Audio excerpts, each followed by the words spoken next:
What's going on, guys? What's going on, guys? What's going on, guys? What's going on, guys? My name is JERICHO. My name is JERICHO. My name is JERICHO. My name is JERICHO. Ah! No! Oh my God!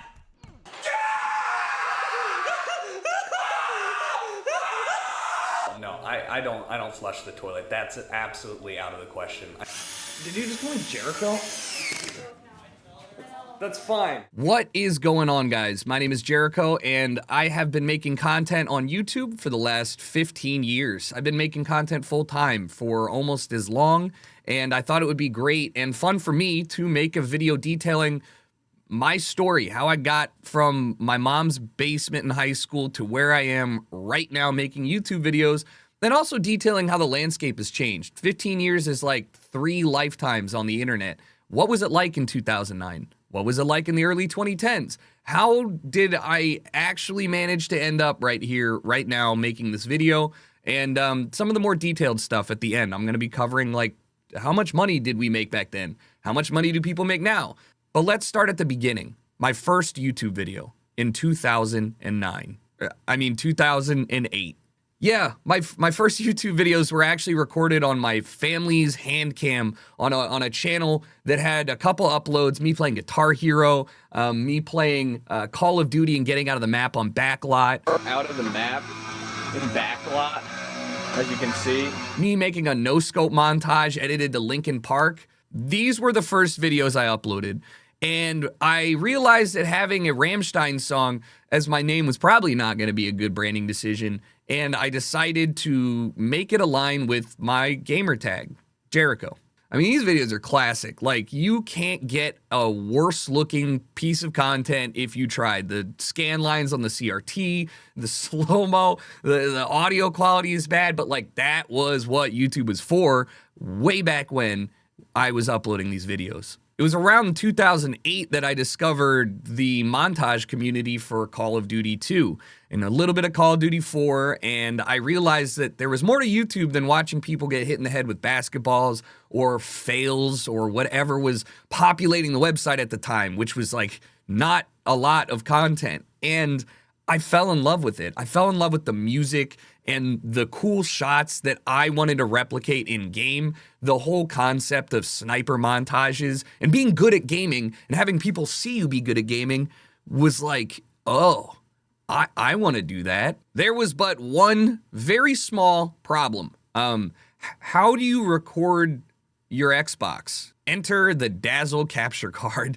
This guy is a workhorse. Every content creator that ever made a video back then, before the 2010s, was using this or an EasyCap or some video recorder that was supposed to be used to record TV or like family films from VHS to digitize them. The next problem I had was that's expensive. I mean, these are like adult pieces of technology. I'm 16. How do I make $300 or $500 for a Hauppauge HD PVR, plus all of the equipment needed, the licensing, Sony, Vegas, all that stuff? The answer was, thankfully, I was aware of how to do all of this stuff because I was very active on the internet from a young age. My parents, my mom, my dad always had like a work laptop, which back in like 2005 was insane.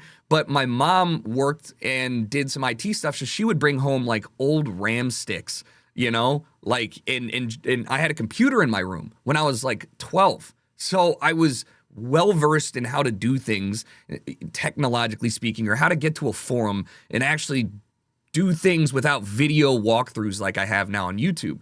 So it wasn't that bad, but the barrier of entry to make videos at that time was pretty high for anybody that would be interested in making video game videos because it was expensive, kind of complicated, not very clear, using the tech for stuff it wasn't technically supposed to be used for. It was fun, but I had to make money to get a capture card, and I did have a job, but it didn't pay well, and most of it was in the summer, and it wasn't the summer, so I made vlogs. Not vlogs. I made whatever we called these, which you just sat down in front of your camera like this and made a video. Look, man, I sucked on camera, and that's fine. Everybody's not good on camera at the start, But back then, the only times cameras were really around with you as the focal point, it was like birthday parties and sports events and family events. Like rarely did you get your camcorder or whatever and like go film jackass stuff. And if you did, that was great. You were part of the minority. But like all this equipment and tape was expensive. And so it's like, you know, it was not easy to get into. But I got convinced one day while playing World at War by a guy named Mario who went by the gamertag Skittle to make YouTube videos.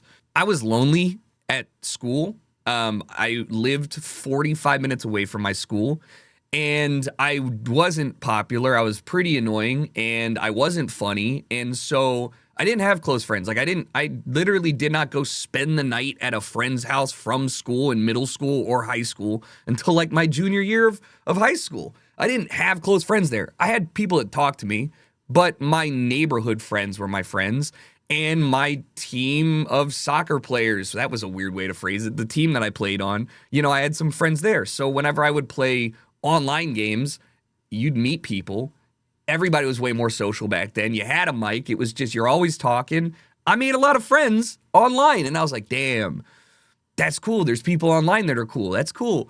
But I would be playing with this dude Skittle and ranting about, you know, the PTRS, a big sniper rifle that would get hit markers, and how annoying people were playing. And he would be laughing, and he said one day, like, you should record yourself ranting, and you should make rant YouTube videos. And I was like, fine, I'll do that. So I wrote a script, and I made that video, and I think I didn't really understand what I was supposed to do, but I knew that it needed to be episodic, and I knew that it needed to be about video games. So I did one Thoughts of the Week video per week, and that was my goal, because I went to school, I had soccer practice every night or whatever, I had homework. Like, when am I getting the time to film these videos? Late at night on the weekends, I would literally make these, you know, concepts of a video and write them down on a whiteboard at like 2 a.m. after I got done playing FIFA or something with my boys. And back then, it was, I mean, there was no other reason to make a YouTube video other than, I hope people watch this. There were no ads. There was no money. I was desperate to have acknowledgement from anyone, and also be like reassured that, like, I don't know, man, am I funny? Like, can I make good content? Like, do people like what I do? Do people like me? And so I use YouTube as an outlet for me. And you can see in all of those early videos, like, it's just me being 16, 17 in my mom's basement. And for better or for worse, people wanted that. Like, you got to think about who is watching videos about gaming with no gameplay, because I didn't have a capture card, about and a kid in their mom's basement. Like, it's only people like me, right? It's got to be only like kids around my age. So I got 100 views in a month, which was like, dude, I kept comparing things to the size of my school. My school is small. Shout out Friends School of Balt. But it was about 380 kids, 370 kids in high school. So each class was about 100 people. And I couldn't get over the fact that my entire class had probably watched my video. Not like that, but like 100 people. My whole class had seen the thing I made. I don't even know all the people's names in my class. I don't even talk to these people. And I got hooked on that. I woke up every morning looking to see if I got another view. Every morning. And I did.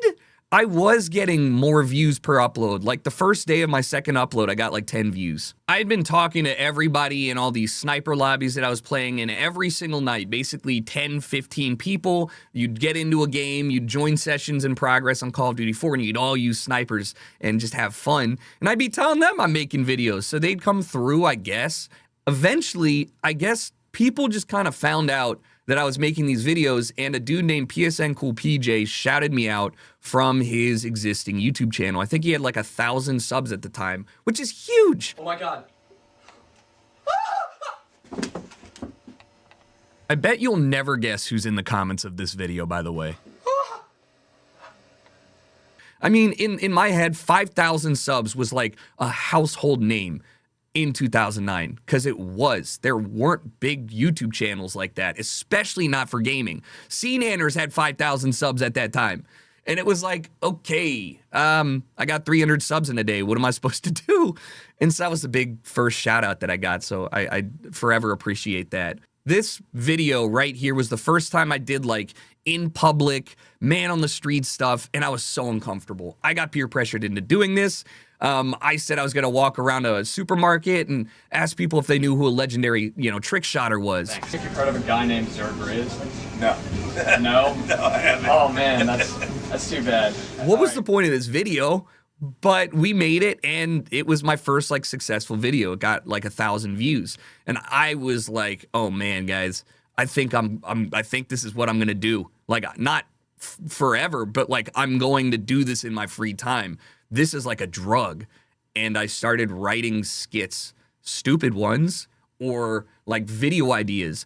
Maybe they didn't make sense, but I was just like a machine, and I still didn't have a capture card. So all of these were going to be used at a later date, and I wish I had that binder because, damn, there's some dumb ideas in there, I'm sure. Saved up enough money, and I bought a capture card. And they recorded in standard definition at the time, obviously. So we had this stupid thing where like me and Gold Glove and some of the early, YouTubers would pass back and forth like render settings that would do nothing. Basically upscaling your 480p video to 720, stretching it, putting a sharpener on it. This was the dumb shit that like we were doing because we thought that it would make our videos look better. Like color grading. We had our own color corrector like settings that we would each use because we had our own like idea of how good it would look.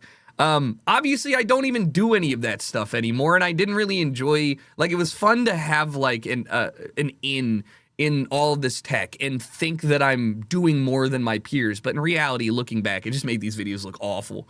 But I bought a capture card, and my first video was a Modern Warfare 2 video on their DLC. What was it, like Detour? I can't remember, on a DLC map where I did what everyone did.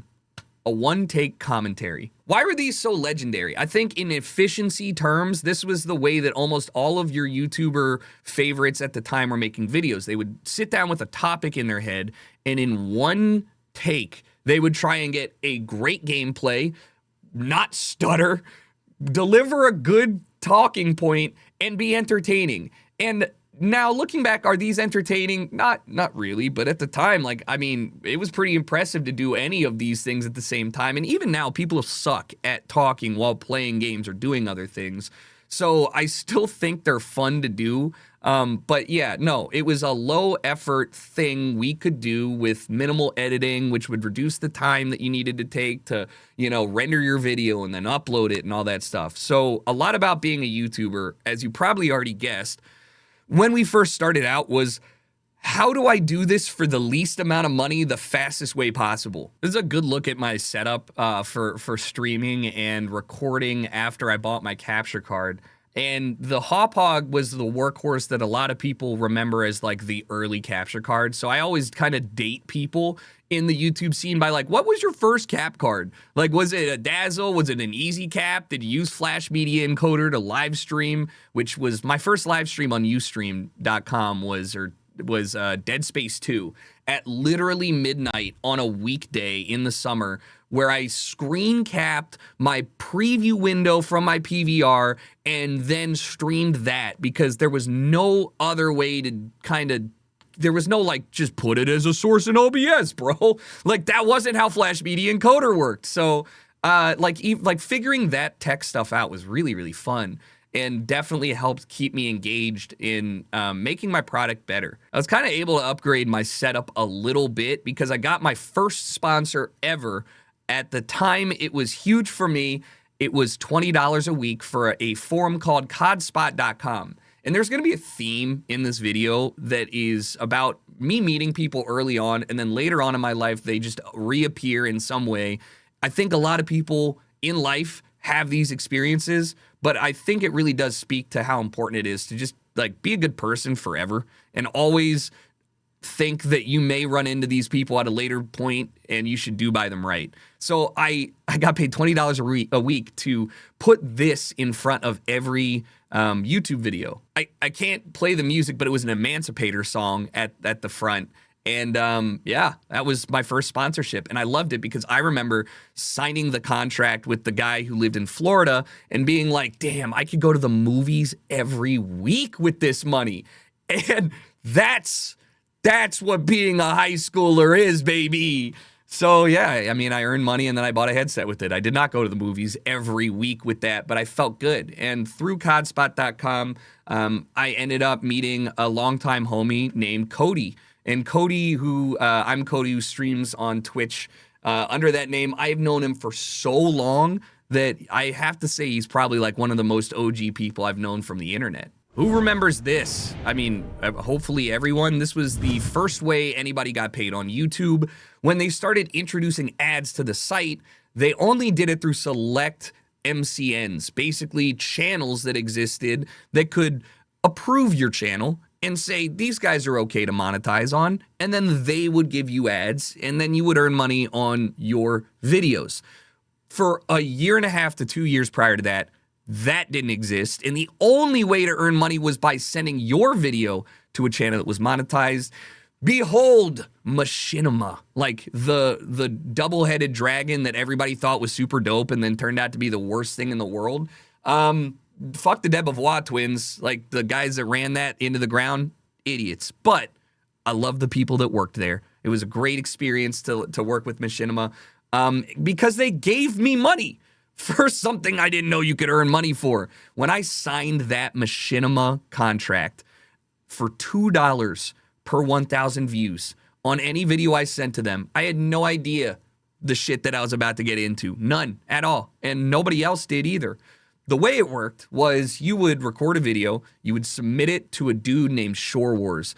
I have no problem with that guy. He was a legend. He was great, but probably had too much on his plate because he was like the only guy going through and approving videos that would get posted on Machinima, scheduling them, all this stuff. So you would send a video in that you thought was banger. You might not hear about it. He may say yes. You might get an upload time. And then all of a sudden, White Boy 7th Street would have a video sent in. Yours would get removed from the upload schedule. His would go in. It was like favoritism. It was a little bit of what would get more views. But like, no shit, that's a business. So I don't have any issue with that section of Machinima. It was the way things were. But like, yeah, you would all upload your videos to Machinima and they would get views and you would get paid. And that's how I got my first paycheck, which subsequently let me talk my mom and dad into letting me not get a summer job that year. My mom went up to bat for me. She was like, Michael, my dad, obviously, Michael, I thought we talked about this. He's earning some money. He's earned about as much as he would from a summer job. Like, we should let him do this. And he was like, okay, fine. So now that I have some money, I can actually afford to like go places because I'm an adult now. I'm 17. And so I don't know how I did it or why they agreed to it. I just told my parents, I'm going to PAX in Boston. I'm going to the Convention for Gaming in Boston. I'm going to meet up with all my online friends. We're going to hang out and I'm staying with them in their hotel room. And my mom was like, okay. And I was like, what? Like, you have to understand, my parents were pretty strict. I didn't go to any house parties unless I managed to sneak out. Like, my mom didn't let me use my phone after a certain time at night kind of shit. I had parental controls on my goddamn computer until I was 16. Like, all right, you know, very surprising that they said, okay. So I bought an Amtrak ticket and I rode 8 hours on the train to Boston where I stayed at a hotel room with 13 other YouTubers.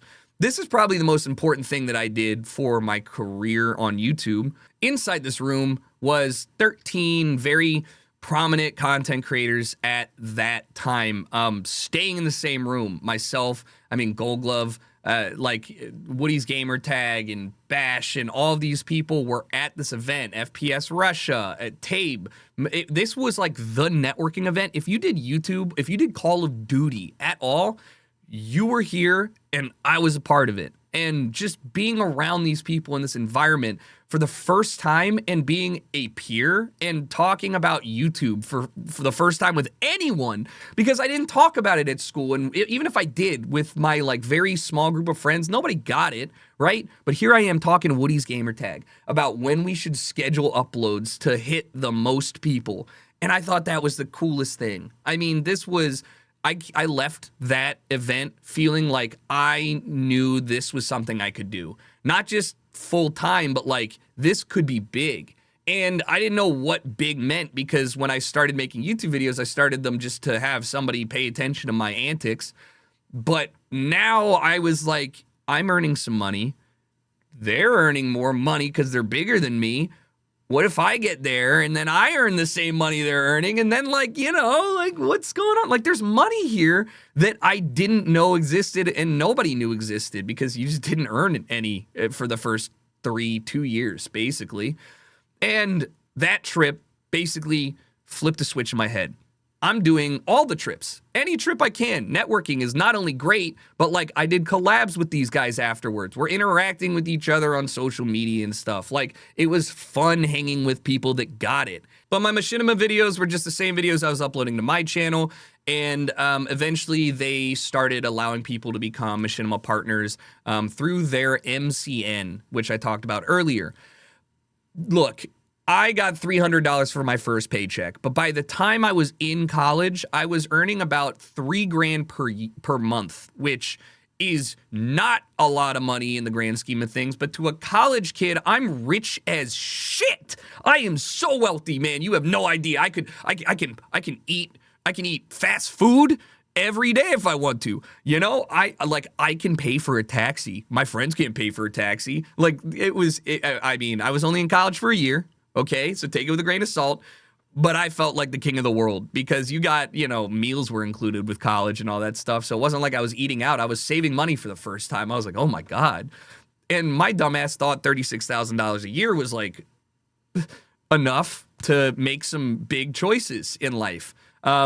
So I went to college with the idea that I would be transferring to UNC, University of North Carolina, Chapel Hill, and I would try and do this while in college at an intense school to try and get a physical therapy degree, which is literally one of the hardest, colleges and programs to get into. Needless to say, I did not get into UNC. It was the only school I got denied from. I'm not salty about it because it probably helped me make the choices that I made later on in life. But before we get to that, I went to UNCW, Wilmington. It's where my family spent every summer. I'm very familiar with it. It's a beach school. It's nice. It's kind of small. And I decided that the week before college, I would take some work. I would take some work, but it wasn't normal work. It was with a company called Gunner Optics. And normal work, you go somewhere and you do something and they pay you. They were like, hey, can you fly out to San Diego to work our glasses booth at Comic-Con? And I was like, seems like a good networking opportunity. I should go ahead and do that. So I paid $500 for a cross-country flight to go work for free. I didn't get paid by them at all. They paid for my hotel room, which I shared with 4 other guys. What was I doing? But sometimes you make bad choices that end up being good. On this trip, I met some of the most legendary people that I would continue to keep in contact with from that point forward. So I'm working this booth alongside my longtime friend Dino Rhymestyle, who he was doing social media and content for Gunner Optics at the time. He wasn't making YouTube videos. He was just a nerd. All right. The guy who was doing social media and running that ship for Gunner was Rishi, my boy who now runs Twitter Gaming. I was sharing a room at that convention with Hastro, who runs Envious, and XJaws, who was a huge YouTuber at the time, and Fwiz, who was head of YouTube gaming and now is CEO of some, crypto thing. But point is, like, that's a lot of people I met from going there and kept in contact. I think networking is the coolest thing ever, man. Like, I'm sure the first time I had ever been to the West Coast, that's not true, when I was able to remember it, was when I went to Comic-Con. And I remember getting off the plane, getting in a taxi. It was a perfect summer day. It's the middle of August. It was hot as fuck in Baltimore. And I get there, 70 degrees, sunny. I thought it was like a movie. You can't give a young kid that much dopamine. You're gonna break my brain. And you did. You made me want to move. And I couldn't get out of my head the whole time through college. From meeting everyone at PAX to having these networking events in LA and experiencing that, I couldn't get it out of my head. But I was in college, so how did my life change? I couldn't really hide some parts of YouTube from my high school because I wanted to film things that I was doing, notably making people eat habanero peppers on camera. I didn't tell them it was for YouTube, by the way. They just did it because I had a camera. I don't know. But like, it wasn't until senior day that I actually, talked about what I was doing to people. People were like, why are you recording? I'm like, I'm uploading it to YouTube. And they're like, oh, that's a cool idea. So I filmed my senior day video, which I think is such a cool snapshot in time of me, my school, culture, what people wore. And I'm really, really happy that I filmed some of those videos. This looks like a lame truck right here. Is this gonna be on YouTube? Yeah, it is. Yep! I think my most proud video from this moment, or maybe one of my most proud moments, would be either the Rebecca Black COD Day parody, which hit number 32 on the trending page of YouTube, the total trending page, back when I uploaded it. And I remember sitting in school during like a meeting, like a school meeting, looking at my phone, refreshing it, seeing the views go up by like 100 every minute. And I was like, oh my God, I have a viral video.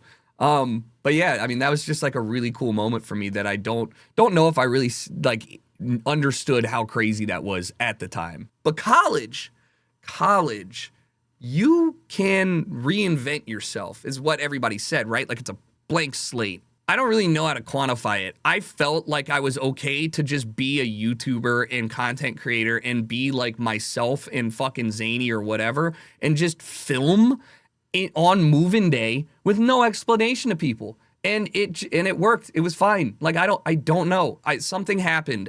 Maybe I was just comfortable because I knew the college area. Maybe it was comfortable because nobody knew what I did and I could like frame it a certain way. I don't know, but being in college, making YouTube videos made me feel more comfortable with doing it and being proud of it and talking to people about it because I couldn't hide it anymore. I could not hide it. Every day, basically, I was in my room at 10 a.m. or 11 a.m. filming a FIFA video, a Call of Duty video, a mod video, GTA mods, and yelling, like early YouTube yelling. So much so, my neighbors would oftentimes either text me or knock on the door and tell me to shut the fuck up, but they never really cared outside of that. Everybody was chill. And that gave me even more confidence to not just do it, but like do it with my roommate in the video. So I made videos yelling at my roommate, Billy. I don't even know if to this day he knows what I did or how many people listen to me argue with him about his homework or whatever. But Billy, sorry, brother. But it was good content. Yo, get out of here with that. No, fuck you, Billy. Yeah. That's ball in the 45th minute. It should be halftime. Oh, yeah. Look at Pubes McGee. Oh, baby. Fuck your couch. Beautiful. I was streaming on Ustream and I was streaming on Justin TV occasionally. I would bring my friends in from the hallway to show them what's going on. And I'd be like, look, there's 200 people here watching. We want to say anything? And they're like, nuh-uh. And you'd say, hey, chat, say hi, and they'd see the people respond, and you'd see the light go on in their head. They're like, oh, whoa, that's cool, man. And I was like, yeah, it's pretty cool. And what else was cool was having disposable income, because like I said earlier, I was making like $3,000 a month from YouTube, which was quite a bit. That's like 1.5 million views per month, give or take, which, like, again, not a lot of expenses when you're eating and sleeping and living on campus in college. So I just saved up that money. But I also got my first monthly sponsor. I had a couple one-offs that I did with like Roxio Game Capture. But this one might blow your mind. I was the first person sponsored by G Fuel along with Gold Glove. And later on, T Martin and a bunch of other YouTubers, when I say later on, I mean like 2 months later, but G Fuel hit us up to advertise G Fuel, not that G Fuel. It was before the gamer G Fuel. It was literally pre-workout supplement. How or why they thought that was a good idea, I do not know. It tasted like garbage, but we did it because they paid $750 a month, baby. Whew! that was big money. And not only that, the only thing they wanted was for you to promote it. Like, you know, promote the link, promote the link, promote the link. I can go on record and say that was the worst sponsorship I've ever worked with. They were miserable to work with. It made me never do a CTA deal again, a call to action. I'm not a salesman, okay? I'm a billboard, right? You don't go and ask the person who put the McDonald's billboard up how many people directly bought McDonald's because they saw that specific billboard. Okay, that's not how it works. But every week, they would have a call where all of us who were sponsored would sit down, they'd pull up an Excel spreadsheet on Zoom, and they would show everybody how many tubs each person bought. And they would start at the top, and they'd be like, nice. And by the time they got to the bottom, they're like, you're fucking cut. We're not going to work with you anymore if you can't move 200 tubs, bro. Literally figure it out or you're gone. And I was like, what the fuck? Gold Glove and I went to Comic-Con with G Fuel. And we went there and they brought us to a party, which was sponsored by Playboy, apparently, in some dude's apartment, where they served us G Fuel and vodka as the only drink. But this was the pre-workout G Fuel. And while they did that, they debuted a premiere for the friend of the owner's director's movie, Birdemic 2. Not Birdemic 1, the hit sing.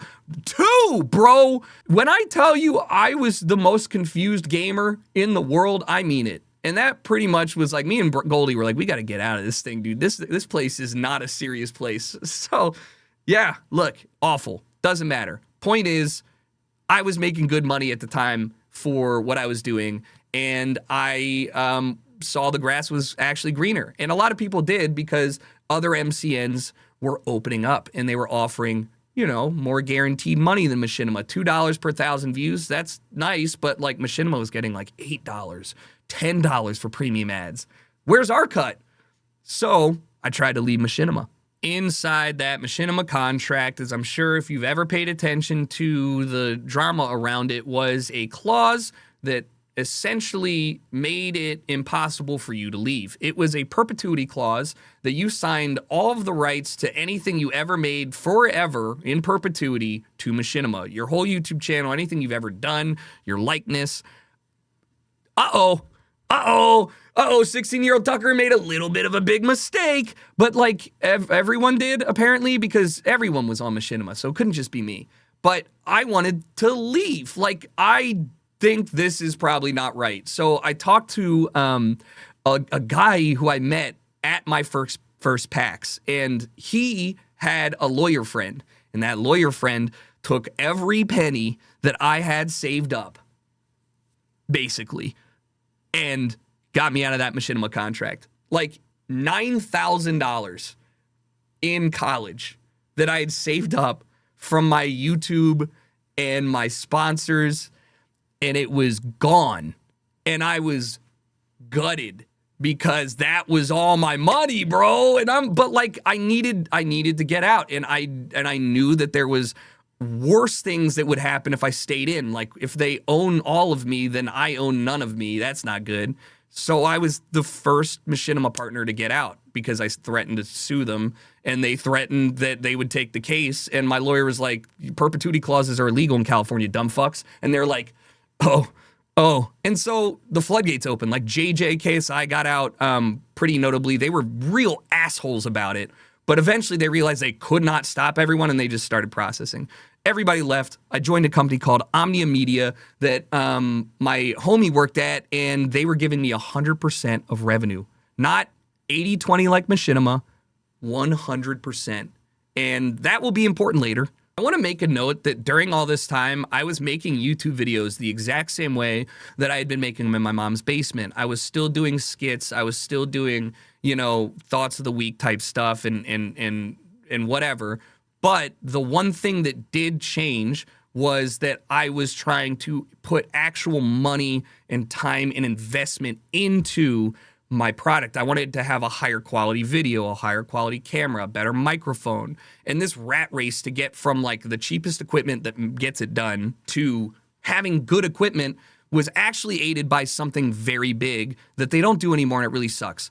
When you hit a certain milestone on YouTube, I think it was 100,000 followers or subscribers, they would give you a $500 gift card to B&H Video, the biggest video camera supplier in the world? I don't know. And that's how I got my first DSLR camera. $500 straight to that camera, and it made my content look so much better. If I could summarize my entire pre-GamerShore experience of making videos into something quick and concise, it was, simply put, me figuring out that the more I posted, the more people would probably see my content, and that if you posted regularly like a TV show, which seems obvious, people would come and watch your show. And seeing steady growth throughout the 2 years or so that led up to me dropping out of school, I really felt nothing other than, dope, this is so cool that people actually want to check it out. At no point during that time did I actually think there was a future past whatever it was I was doing. Ever since I met T. Martin and Gold Glove and Justra and Bash and all of the guys at PAX, I knew that there was something to this work, this job that I had somehow fallen into, and that there would be maybe something more than what I was already doing. Like, I mean, you know, of course, I've been making YouTube videos for 3 years now, and most of the time it's the same kind of content. You know, I'm still doing high stakes. I'm still doing Is It OP? I'm still paying money early to get an illegal copy of Modern Warfare 3 to play so I can record content, which was hilarious to do in college, by the way. Billy saw me playing and was like, that game's not out. And I was like, I know. But there was like a desire for me to find out what if we went all in on this. And so we all had that same feeling, like what we were doing right now was dope, but what if? And we started talking about moving in together. And it was about the middle of my first semester, like October, November, and I decided to tell myself, look, it's going to be expensive, and you can't just like drop out of college like your parents won't allow it. You're good at school, whatever that means. Like I was getting straight A's, right? Like you have, like, college is important for a future. What the fuck are you doing? So I was like, if I make $10,000 in a month, I'll drop out. I did 2 months later in December, and it was a fluke. I was not earning 10 grand a month. I just got back pay from certain things and sponsorships. So with YouTube and the sponsors and everything coming in at once, I earned like $10,500. And I was like, I'm out, which that could have been such a bad idea. And I was so scared to talk to my parents about that, terrified, because they paid for me to go to private school and get a good education, and now I'm going to squander that. And they're very strict, and school was like, I had sit-down conversations with my parents, my dad. Every time I got a report card, he's like, Tucker, you're getting good grades, but you're not going to get into a good school and do anything if you're always a class clown. You can't keep goofing off, because every teacher had the comment, like, he's disruptive.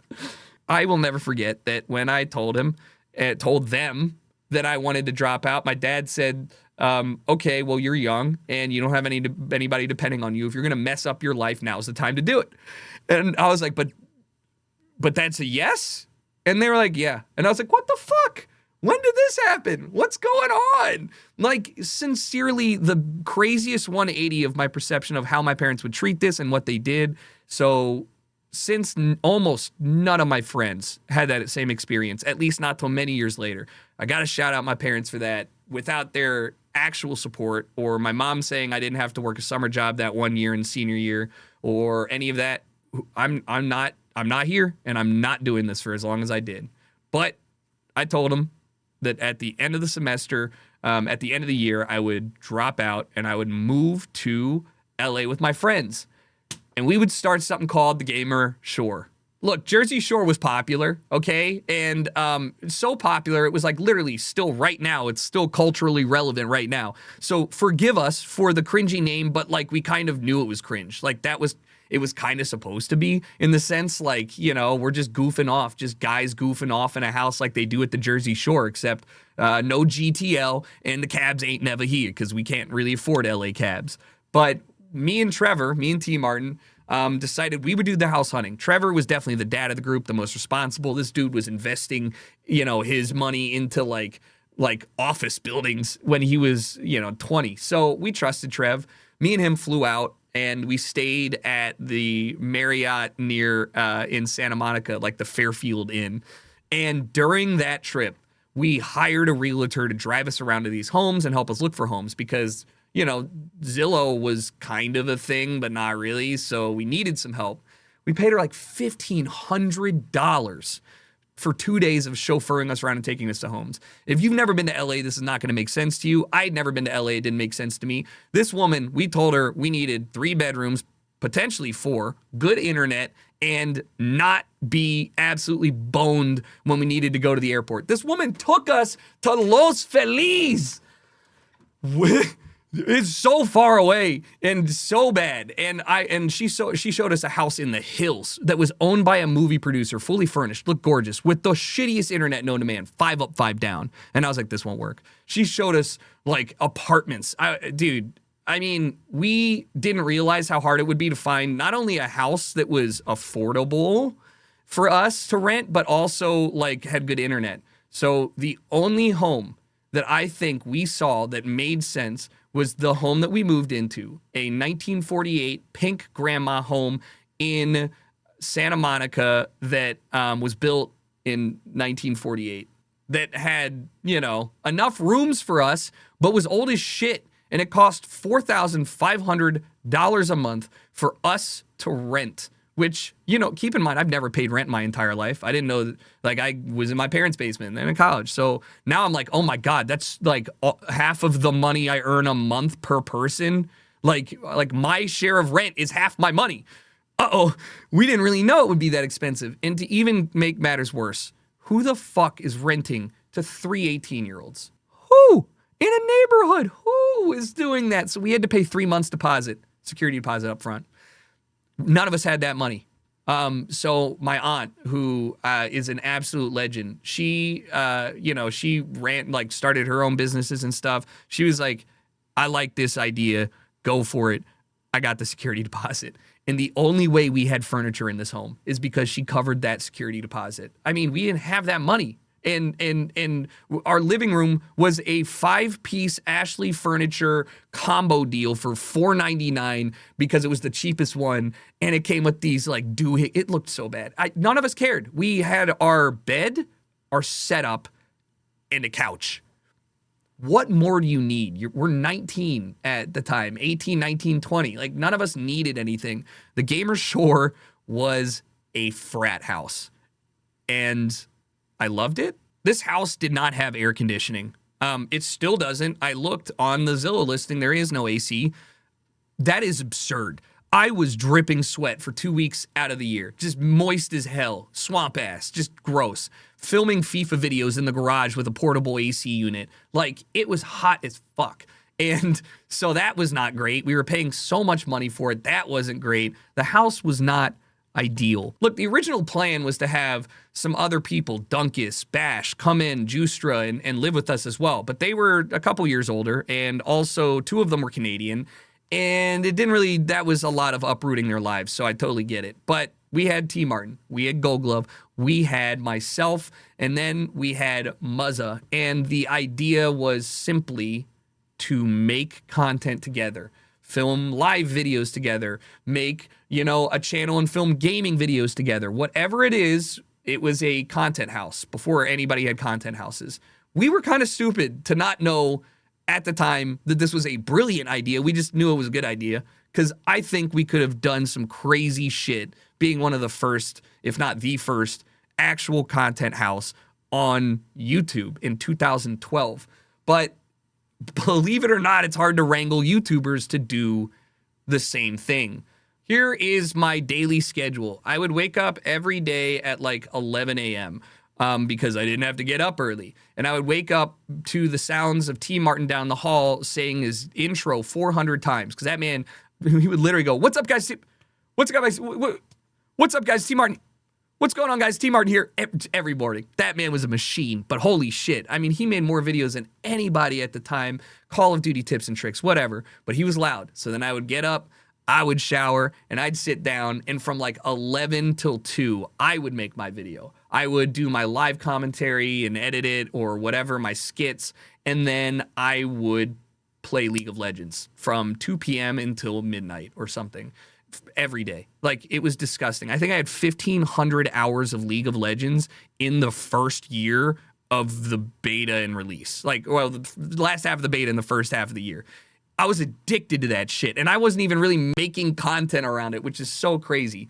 But yeah, I mean, look, Gold Glove had discovered streaming on Twitch. Yes, I had streamed. Yes, I did stream, but that man was streaming. He was streaming 12 hours a day, every day, always. I never saw the guy. And it's hard to make videos when you don't see the person. Like, the most we did together was go get food, which is fine. Or we sometimes, we went to machinima offices, which was cool. But, like, we didn't really do content together because we all had different ideas of what content would be and when we would do it. And Goldie was always busy. This man literally only left his room to pick up food, takeout food, for like 2 years. And that's pretty wild to me. But, like, T. Martin got homesick. He's a family, he loved his mom and he wanted to be close to her. And so he moved back to home. And Goldie is a family guy too. And he loves his mom. So he wanted to be close to her. So he moved back home. And all of a sudden now I have this very expensive house and oh shit, I need somebody to help pay for it. So in comes Syndicate, Tom. He agrees to pick up the remaining portion and it would be me, Syndicate, and Muzza Fuzza and Muzza's girlfriend, and we'd all be here together, and maybe this would be the time we'd make content. The biggest thing that we did at GamerShore was the race, which was an idea that we kind of all got together and said, hey, wouldn't it be cool if we tried to be the first account to max prestige in the new Call of Duty? And our God Gamer Twitch employee, one of the first Twitch employees and general friend, Ernest Lee, was like, yeah, let's do it. But even better, I bet you I can get the sales team to put some money behind it because you guys are big content creators. So he managed to convince whoever was the ad sales team at the time to sell Samsung all the ads. Like, the only ad we had to play was Samsung. So we put a giant 80-inch TV screen that we needed to then send back to Samsung at the end of the stream in our living room with a bunch of monitors, and we sat down and for 24 hours a day, 7 days a week for 5-6 days, we played Call of Duty until we hit max prestige.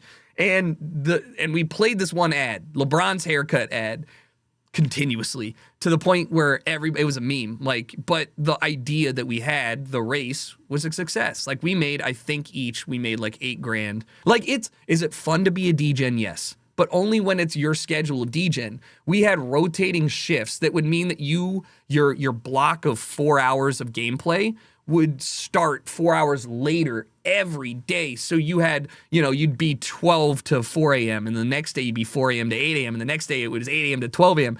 or p.m. So you could never get a good sleep cycle. But times were different and we were willing to put up with way more than normal. And another fun thing that happened during this was like, there's a stark difference between early internet and content creator stuff and now. And probably for the best, but like Vonderhaar, the head of Call of Duty's multiplayer, came to our house during the race and woke me up in my bed while I was naked.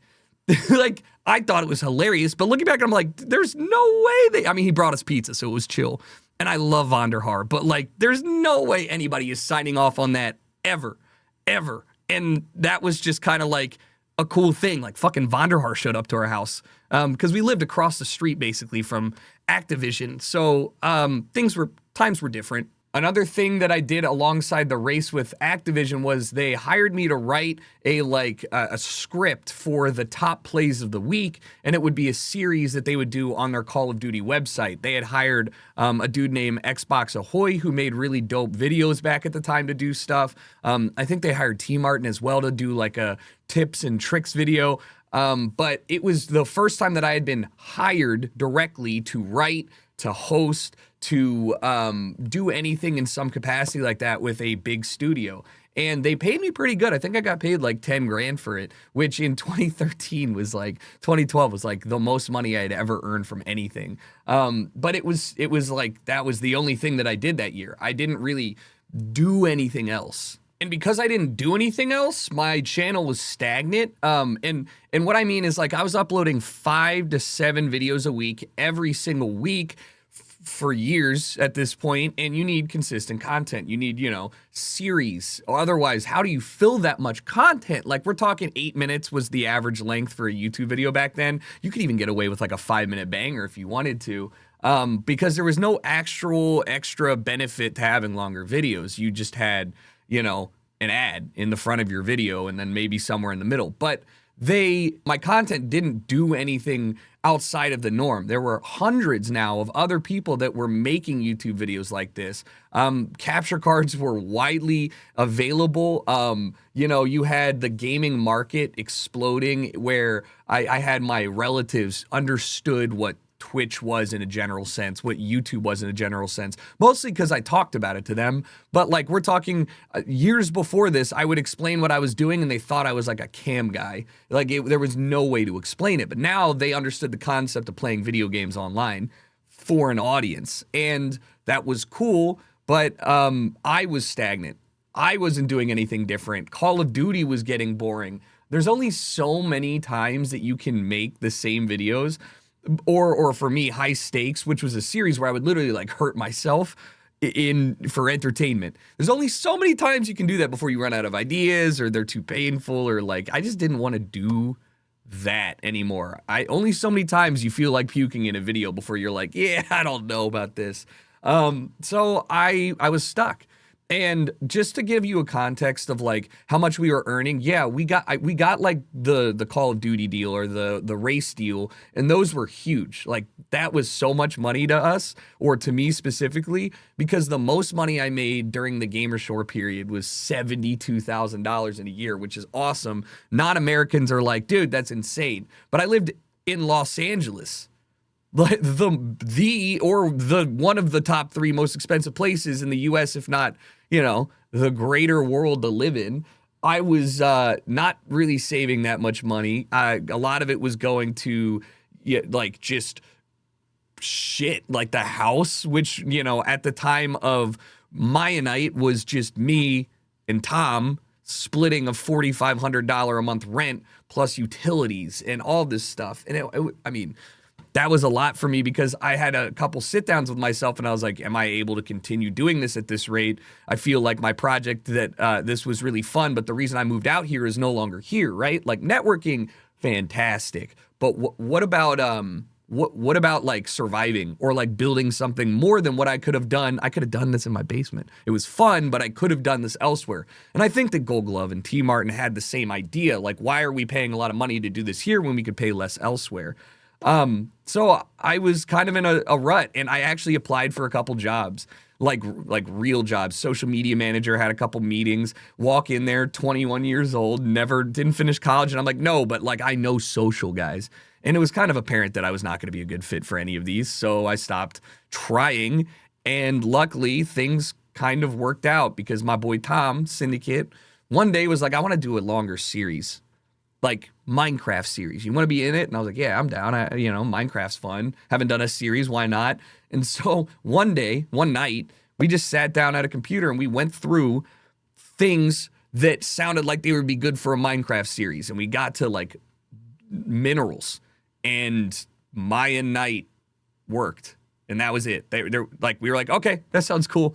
Like, it's stupid how people name things. Like how I named myself after a city in the Bible. I mean, it's a real city, but you get the point. When I was 13, because my mom wanted me to choose a screen name, and I was like, I don't know, dude. I was at church when I thought of this. So it's wild how you just choose things and they stick. Just so we're clear, like, we're not clairvoyant, and neither of us understood the magnitude, or I should say any of us understood the magnitude of what Mianite could get to. We just thought it would be fun to have episodic daily stream content for 2 hours and then upload it. Seemed like the right amount of time to get something done. Seemed like a fun way to do a series. And it was every bit as unplanned as you could have expected. I think sometimes people think that like we sat down and had like meetings with the behind the scenes crew, Declan and all of them, and we were like, all right, here's what you're gonna do today, or here's what we want to do. I'm sure Tom talked to them because I really didn't have a lot of dialogue between the people behind the scenes outside of like the generic like, yo, we're gonna do something crazy today.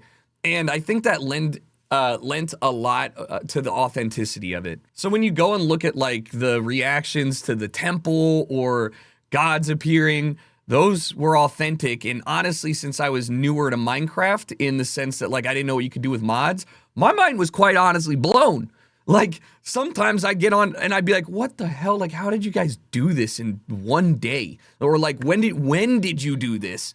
And I wish that, you know, we had a better understanding of what the Mianite SMP, what like the series could do outside of those first 2 seasons. Cause, you know, working closer with those guys and building a better world and getting everybody involved in a more meaningful way would have been insane. But let's not look at this as like a fumbled opportunity. I am thrilled that I did not exist on Minecraft for my entire life. For those 2-ish years that we focused on Minecraft, I went from worrying about what I was going to do, potentially trying to get a job, going back to school, to being like, oh, this is what it's like to have like fans. Like, oh, this is like what it's like to have people actually watch you. For reference, during my night, I would average around 15,000 concurrent viewers on Twitch. And Tom would average at sometimes up to 100,000 concurrent viewers on Twitch in 2014, which I believe he was the first individual streamer to ever hit that. And he did it several times during our stupid Minecraft show. And just to also put in perspective how much Twitch has changed, I had 1,200 subscribers during that. 1,200. Put the chat in sub only mode, man.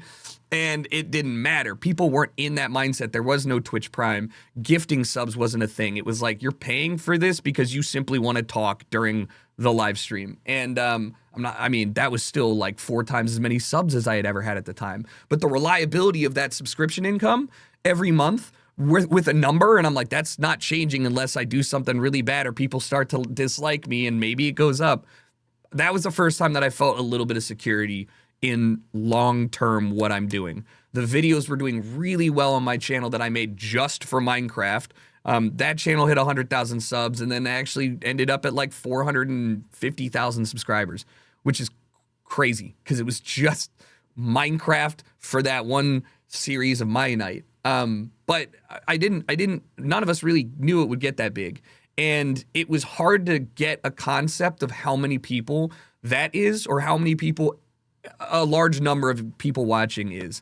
That was an awful way of phrasing it. Let me put it this way. The difference between seeing 1,000 viewers and 2,000 viewers in chat is pretty significant. The difference between 3 or 5,000 and 10,000 or 15,000 is largely insignificant. It feels the same. Your brain doesn't like scale with the number. And even when you tell yourself like, yo, I've got an entire stadium of people watching me play Minecraft, doesn't compute. It doesn't compute. So I didn't really get it. Like, I got it. It was dope. But like, I just thought this was, you know, cool. And I saw a lot of benefits from that increased viewership. Like more sponsors wanted to do brand deals and more companies wanted to take you out and wine you and dine you. And I feel like the 2014 to 2017 was like the early days of the gaming boom, as you know it, as I know it, and as other people know it, when real big money started flowing into gaming. And that was sick because I didn't know if I was going to make it to that point. I thought I was going to be in like the early days and then fizzle out. And then I'd be like, no, look at what they have. I could have been working with Adidas, you know? And I'm really thankful that that didn't happen because I would have been kind of salty. I won't lie. Sometimes I feel like a lot of the people that I streamed with and that I made YouTube videos with helped pave the way for a lot of the easy streaming and content creating that everybody does. I mean, the fact you can just put an external capture card and just plug it in with a USB and it's just done, like you're recording, blows my mind. It doesn't blow my mind, but I'm like, man, it was so hard. I had so many cables back then and all the tech sucked. But why did we stop my night? I'd like to think that I probably had a large portion of why that didn't keep going. Obviously, everybody enjoyed the success, but there was one specific moment that it bothered me. And I've talked about this before, but it bothered me not in the sense that I like went home and was upset. No, that's not true. I was, but like it fundamentally changed how I thought about what I wanted to do. I got asked to go out to a festival in the UK called I-54, Insomnia 54, which was a gaming LAN festival where you'd meet, you know, your favorite content creators. And I hadn't been to the UK since Mianite started, so I knew that we'd have a bunch of fans there, and Tom was going, and the Sidemen were going to be there, so it'd be like fun. It'd be cool to like get to meet people outside of the US that watch. Was it cool? Yeah, it was cool. But from the moment we got there, it was in a casino and soccer stadium in Coventry, banger place, I guess. From the moment we got there on day 1 to day 3, every single day, we had 6 to 8 hours of meet and greet, which is inhumane. Let me just say that I didn't know how to say no. That was fucked up. I'm not exaggerating when I said I did nothing those 3 days but meet people. 6 to 8 hours a day, 15-minute break for food, bathroom breaks occasionally, right? But like they didn't cap the line. We must have met every single person that went to that festival. And the weird part for me was that I never met somebody over the age of 16. And maybe I did, but I didn't register it. And I was 21 at the time. I can't remember. Who cares? Young 20s. And I'm like, fuck. I don't want to make content for kids. Like, there's nothing wrong with it. Somebody has to be Steve from Blue's Clues. I don't want that to be me. I always made videos and content for my peers. When I first started making YouTube videos, I wanted to make people my age laugh and reach my people and connect with people. And I'm not hitting the same target demographic that I thought I was. I don't know who I thought I was reaching, but then it all kind of clicked because during my night, I had the most insufferable amount of people watching. And the types of people that would watch were insufferable. People would pay $5 to join stream to tell you something you're not supposed to know and try and spoil the stream thing for the other person and vice versa. And they did it all the time. And I actually put effort. I mean, Tom did too. Everybody did. We put effort into some of the stuff we did, and Tom was a menace sometimes, and he'd come in and fuck it all up, and sometimes I'd spend like hours off stream doing something, and he would ruin it, and I'd be real world mad for a bit. But it's a video game, and it was good content, and I don't think it ever really affected our friendship, outside of Minecraft. I have a huge amount of respect for people like Smallish Beans, who've been around as long as I have, and he went from Call of Duty to FIFA to Minecraft, and he's been chugging on that ever since, who have been making Minecraft videos for children for years. My brain would be mush, guys. I can't even stop cursing consciously, like, unless somebody pays me a lot of money and I'm on front page Twitch. And even then, I still actually curse all the time by accident. I'm not built to make content for kids. I'm built to make content for the people that I feel would enjoy it. And I realized I didn't want to do Minecraft no more. I was like, all right, this was really cool. I understand I'm never going to reach this level of success ever again, but I can't do this for the rest of my life. I need to make content for me primarily, and then hopefully people will like it. And so I decided I didn't want to do that. And the months and years literally after that, just being hounded to do it. Hounded Mianite season 3. When is it happening? When is it happening? God, it got so annoying, man. Like, it's hard because, you know, you want to recognize and like show love for the things that got you to where you were and the things that you enjoyed participating in. But like, much like your favorite band who doesn't want to make the same music anymore, I don't fucking care if you liked it. I'm not doing it again. And yeah, I mean, that's just a reality that I think a lot of very attached viewers have a hard time understanding. And as I switched out of Minecraft, my channel started dying a little bit. I ain't gonna lie, but one thing was successful for me, and that was Counter-Strike. I moved to Portland, Oregon, basically across the river into Washington, for what I thought was gonna be the next era of my content creation career. No income tax, baby. Across from a place that has no sales tax in Oregon. cheap housing, great schooling, just nice-ish area, great wilderness, near my friend Gold Glove, near a bunch of my friends. Vern was living up there hopefully soon, and Cody from COD Spot was living up there. And I was like, guys, this is it. Like, I'm gonna get a house. I'm gonna be chilling. I'm gonna be in like an adult mode. I'm gonna save money, you know, where things are gonna be going. And I finally did have enough money saved up to put a down payment on a home. And I'll go ahead and say this. That, my friends, was both the dumbest and the best decision ever because, you know, I was a kid. I didn't really, still, 24. Was I 24? 22? I was 22.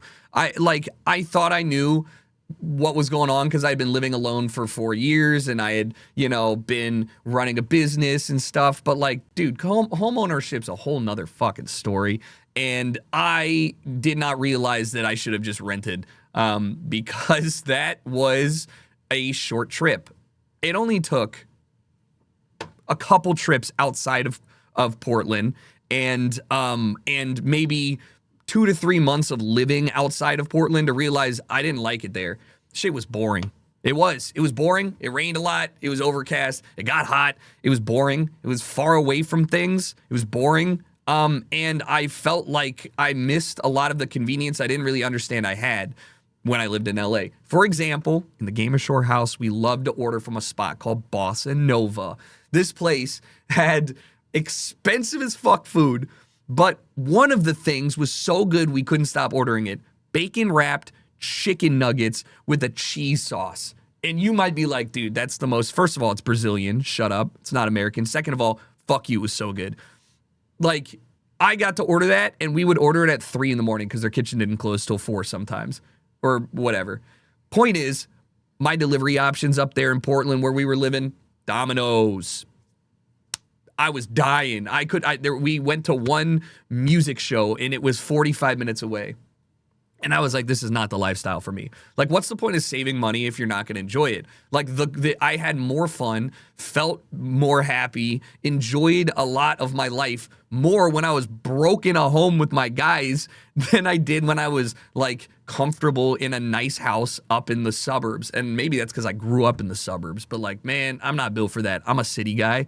And I moved back. But there were a couple things either before that, my initial trip to Portland, or during that made me realize we were in my like golden era and I couldn't squander it.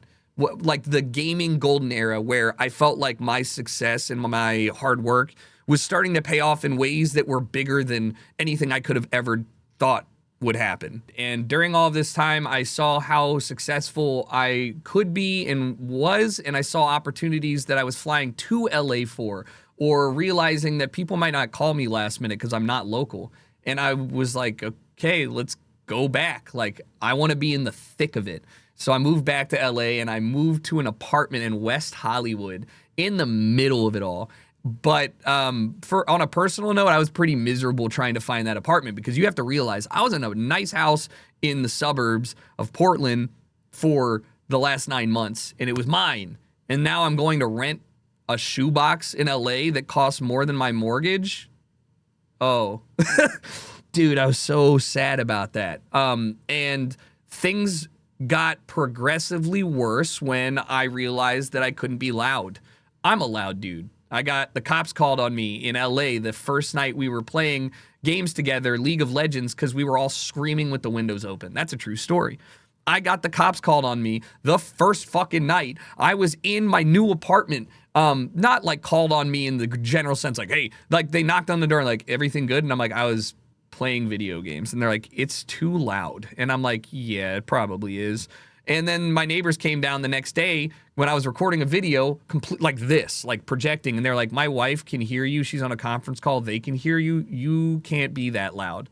And I was like, dude, I thought I was shitting myself. How can I be in a place this expensive and not be able to do my job, my YouTube, my streams? I can't be loud. I can't even talk loud. And I was panicking because I had a whole year lease. What am I going to do? And I started thinking about it like, okay, I could buy an office space or I could rent an office space. Can I even afford that? That's so much money. And I'm wondering, what are my solutions? You can't soundproof a room with foam. Like, it makes echoes go down, but it doesn't stop sound from necessarily penetrating the wall and going through and all that stuff. And I found out that there's a place that made soundproof booths called Whisper Room, which is the thing I've been in for the last like 8 years. And I bought it for $14,000 because I knew that I needed something that would actually work, that I could yell in, that I could keep for a long time. And I did not realize how big it would be. I mean, I did, 5x7. But like when we were building it and how heavy it would be, I realized we were fucked. Each panel was like 50, 60 pounds. Okay. And I'm just like trying to build this shit with my friends. And it took 2 days, but we got it done. And the rest is kind of history. I streamed in that thing and still do. It's the best investment I've ever bought. No, I would not recommend spending that much money on a double enclosure air-conditioned Whisper Room. But yeah, I'm really happy I got it because I mean, I would have had noise complaints forever. But the time it took to get that, it was like a month and a half. I had to whisper when I made content. And I couldn't make content regularly. I was like not good in a good mental state because I couldn't really stream. And that was what I did every day for hours. So now I suddenly have like 4 hours a day where I'm like, what do I do? And to make matters worse, at the end of 2016, the end of my golden years, something happened. Something on YouTube changed. It was the algorithm. Because YouTube is such a behemoth in video delivery, in searching, in whatever. The YouTube that I had started out making content for had grown to a point where I felt I couldn't keep up. Algorithm had changed many times in the past. Many times I had talked to YouTubers about what they thought the best tags were for something, or what about the length of a video, or what your thumbnails should be. I hated doing it, but I did it. Something changed in 2016 at the end that made it so I never gained subscribers again. For the last 7, almost 8 years, I've gained 0 subscribers. And what I like to call the love of the game, I just was like, oh, oops, that sucks. I'm not going to do anything about that. And I kind of regret it. I kind of regret not doubling down on some things that I really enjoyed at the start of my YouTube, the game of how do I make more people watch this and whatever. But at that moment, Twitch was doing really well and it was consistent and it was more fun with less planning. YouTube, I got to make a new concept every day, a new video idea every day. Maybe I have to do pre-recording for the recording. If it's OP, is it OP, the series I did? I got to make that gun max level. When am I doing it? In my free time, all that stuff. Not woe is me, right? It was just me working. But streaming, turn that shit on, talk to people, play some games. It was like hanging out. And I like social stuff. You guys all know this. It's why I like Counter-Strike. It's why I started streaming. It's why I started making videos. I wanted to connect with people, and streaming was instant interaction. I said something, they said it back. Something happened. They laughed. They laughed at me, with me. It was like being in a couch or on a couch with like 1,000 people. And that was the best drug so far. Finding the love of streaming to fill most of my content production days. But what was driving that content? Well, it was Counter-Strike. I mean, the most successful months of YouTube that I ever had were during Counter-Strike Overwatch. And that's awesome, don't get me wrong, but I didn't actually realize how dominant Counter-Strike content was on my channel until you go look at my top 100 viewed videos. I think 97 are Counter-Strike, which is crazy, dude, because I didn't really think Counter-Strike was fun until I saw a bunch of friends playing and I decided, fuck it, I'm gonna try. I don't get why the gun does the thing the gun does, why don't the bullets go where the crosshair is, but I'm gonna try it. And it was fun because it was a social game. I got really attached to how everybody had a microphone, how the games were a very communicative environment, something that I felt like we had lost in Call of Duty, in some of these other games like League that didn't have voice comms. This is what I grew up playing, Xbox, and everybody was talking in every game. So I craved that, and Counter-Strike had that culture. You need a mic. you need a mic. So it gave me that little like social interaction with competitive game mode that I really enjoyed. Plus, people liked it. And for whatever reason, nobody in North America really made a bunch of Counter-Strike content. Like, English Counter-Strike has always been small. It's way smaller now, but what the fuck, man? Like, nobody made Counter-Strike videos the way I made Counter-Strike videos. Badly.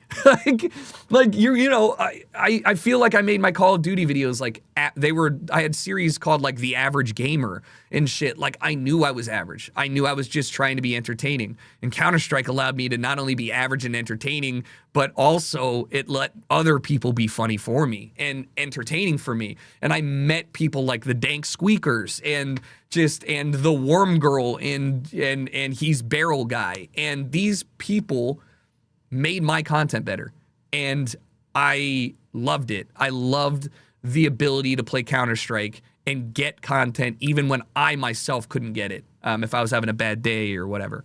And so I was playing Counter-Strike like 4 hours every day when I was up in Portland. It was my main game, but 3 to 4 hours, right? And it was my main game, and I loved it. But when I tell you my most viewed month was 8 million views, would you believe me? 8 million views was crazy in a month for me and for a lot of people, and it still is. Like, I would love that. But I was averaging 1.5, 2, maybe 3 million up until the Counter-Strike really took off. And this is doing 5 videos a day or a week, every week, and then also sometimes second channels and live streaming. And it was becoming a lot. And I was like, okay, what can I do to streamline this? And it really became a game again, like I did at the start of YouTube. How do I do this for cheap? How do I get the most out of this, this content? How do I make sure my day has enough time in it to do all the things I want to do? And that basically led towards me thinking of Twitch as pre-YouTube. My recording sessions I used to do in private are now public, and I edit that and I put it on YouTube. Not everybody has 3 hours to watch Counter-Strike stream. I'll give them the highlights. Not changing my content was a severe problem. I was getting less interested in making YouTube videos, the same ones and series that I had been making over and over and over again. I wasn't even playing Call of Duty like that anymore. The games that I was enjoying playing on stream were not really great for content in the sense that like H1Z1 and PUBG, while fun, and I really enjoyed them, like they weren't as great for content. And I look back at those days fondly, but from stopping Counter-Strike when I got kind of overstimulated and tired of playing it for 2 years straight to, 2018, I fell off a cliff. Like my content didn't get as many views. I wasn't uploading Counter-Strike. People were like, what the hell? That was your biggest thing. Why would you stop doing that? And streaming it as well. And it's just anytime you make a choice to stop something that you're known for and go somewhere else, that's a tough choice. And it doesn't always work out. And that was not working out for me. But I didn't really know what to play. Like those were the games that the cool kids played. And I was, playing in these H1Z1 tournaments with Summit and Flom and Josh OG and everybody. And like, I was enjoying myself, but it just wasn't clicking. Why watch me when you can watch Summit? Why watch me when you can watch Shroud? These people are god gamers. Like, why watch an average gamer? And the interactions between players were fun, but few and far in between. There's only so many times you can watch somebody flip a car before it's like, I've seen this one. And I didn't want to innovate. Like, I was so stuck in my ways of making content. I never changed my thumbnails. Up until like 2 years ago, I used the same Comica Axis yellow FFF000 hex code thumbnail with a screenshot from the video from like 2011 till 2022. I don't like change. Why do clickbait? Why do any of that? Like, it's me when you see that. I think one of my biggest problems, everybody stole my goddamn font. I'm curious. Find me somebody who used Comica Axis before 2012 on YouTube thumbnails. Because I swear to God, it was just me. That's why I chose it. But I mean, now I hate that thumbnail text because it's everywhere. But fuck it. I mean, I didn't want to change. I didn't want to get in the nitty gritty of why things worked and didn't work.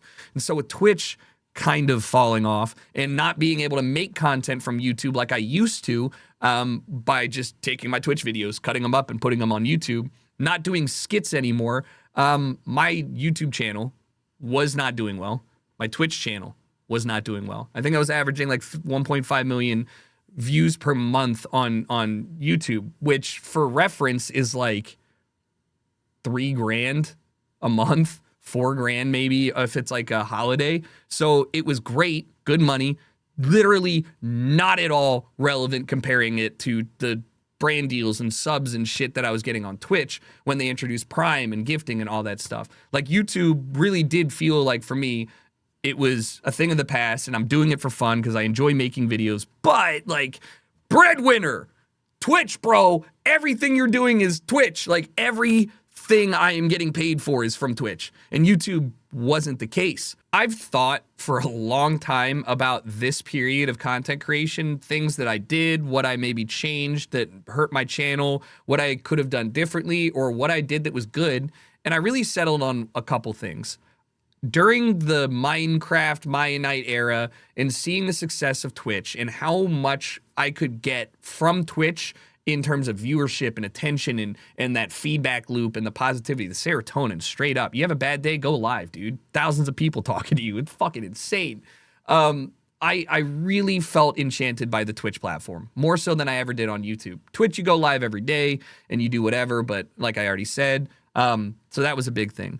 The other big thing was that I felt uncomfortable in my production skills as a YouTuber. Everybody was now making really good YouTube videos. And by everybody, I mean like, dude, think of like Video Game High School and Freddie Wong and like some of the other stuff like Smosh. I mean, all of these people were making like actual cinematography level, high quality multicam things. And I'm still using my DSLR I got for 100,000 subs where I play every character in the skit. And I'm just like kind of, you know, I had my shtick. I did mockumentaries and whatever. But like, I felt like my silly ideas weren't cool enough. Like, there's a phrase, perfection is the enemy of good. I just felt like anything I put out would be cringy compared to other people. Like doing my thrift shop parody pained my soul to edit while I was editing it. And it did so well. And obviously people love it. And I still look back at that with like cringe fondly. But like, that was bad. And I knew it was bad. And that was probably the last time that I did something hella cringe and was like willing to do it. Because that's not me. Like I cringed making my do you know who Zergriz video is? I'm not built for public content like that. And I didn't enjoy it. So those two things, like I changed a lot of what I was known for, skits and funny videos and stuff. And now is a highlight upload channel that didn't really make content for YouTube. I made it from Twitch for YouTube. There wasn't original content there. And so things got bad enough that I started looking for a job again. And it's so stupid because everything changes crazy amounts. When I say I was looking for a job, I meant I was like poking around, seeing if I had some homies that worked at like Twitch that maybe would have part-time remote work that maybe I could get my foot in the door. Cause like I was very aware about 9 years, 8 years into this full time that this is not forever. It can't be forever. It's impossible. My brain was already functioning way different from when I first started. The content I produced, what I like doing, like being in the public eye, at some point it all ends. And if it doesn't, that's insane, but you cannot plan for that. So I was like, oh man, like I have my place in LA that's very expensive to rent. I'm not making a ton of money. Brand deals aren't coming in as much. YouTube's getting 1 million views every month. And I'm like, might be time to pack it up, boys. And I can't explain to you how many times I had that conversation with my friend, like Cheney or whatever, just like, what do you do when you kind of fall off? And I'll tell you what happened. It all kind of works out sometimes. I don't know if I'm the luckiest person in the world. I don't know if it's just intuition that leads me to things. But I managed to do all right because one stream changed my outlook on what I could do on Twitch. And it was a game we should all probably know, Doki Doki Literature Club. I got drunk one night and I decided to play it. And the reason this was so pivotal is because I was only told it had just come out. Nobody really was playing it, but I had been told by a couple people there's this creepy game that came out. And I was like, oh yeah, creepy game? Sure, I'm down to play a creepy game. I'm scared of horror games. Why not? And so I looked at it and I'm like, this is a romance game, but it's like anime. I'm a weeb. I could probably do this. And I thought to myself, I'll give it like 2 hours. And how bad could it be? And I'll drink. So like I'll make it funny. And I sat down and I played Doki Doki Literature Club. And for 2 hours, I think I played the most boring dating sim ever. It was text-based. Nobody told me that. I was making poems and I was drinking, making fun of it, trying to have fun, enjoying it, but like trying to get into it. And then, you know, shit flies off the rails.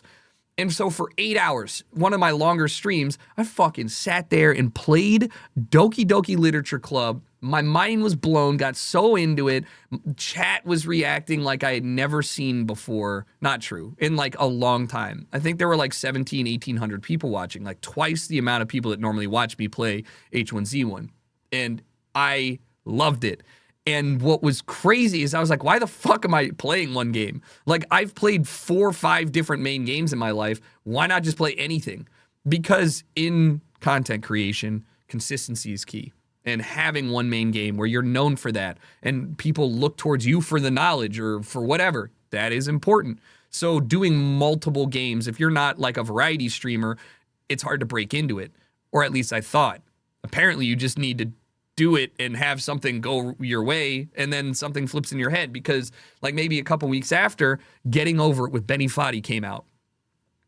Motherfucker, I hated that game, but I loved it so much. I played that maybe 4 stream sessions, each time more and more insane. People loving the whole me against the impossible mountain thing.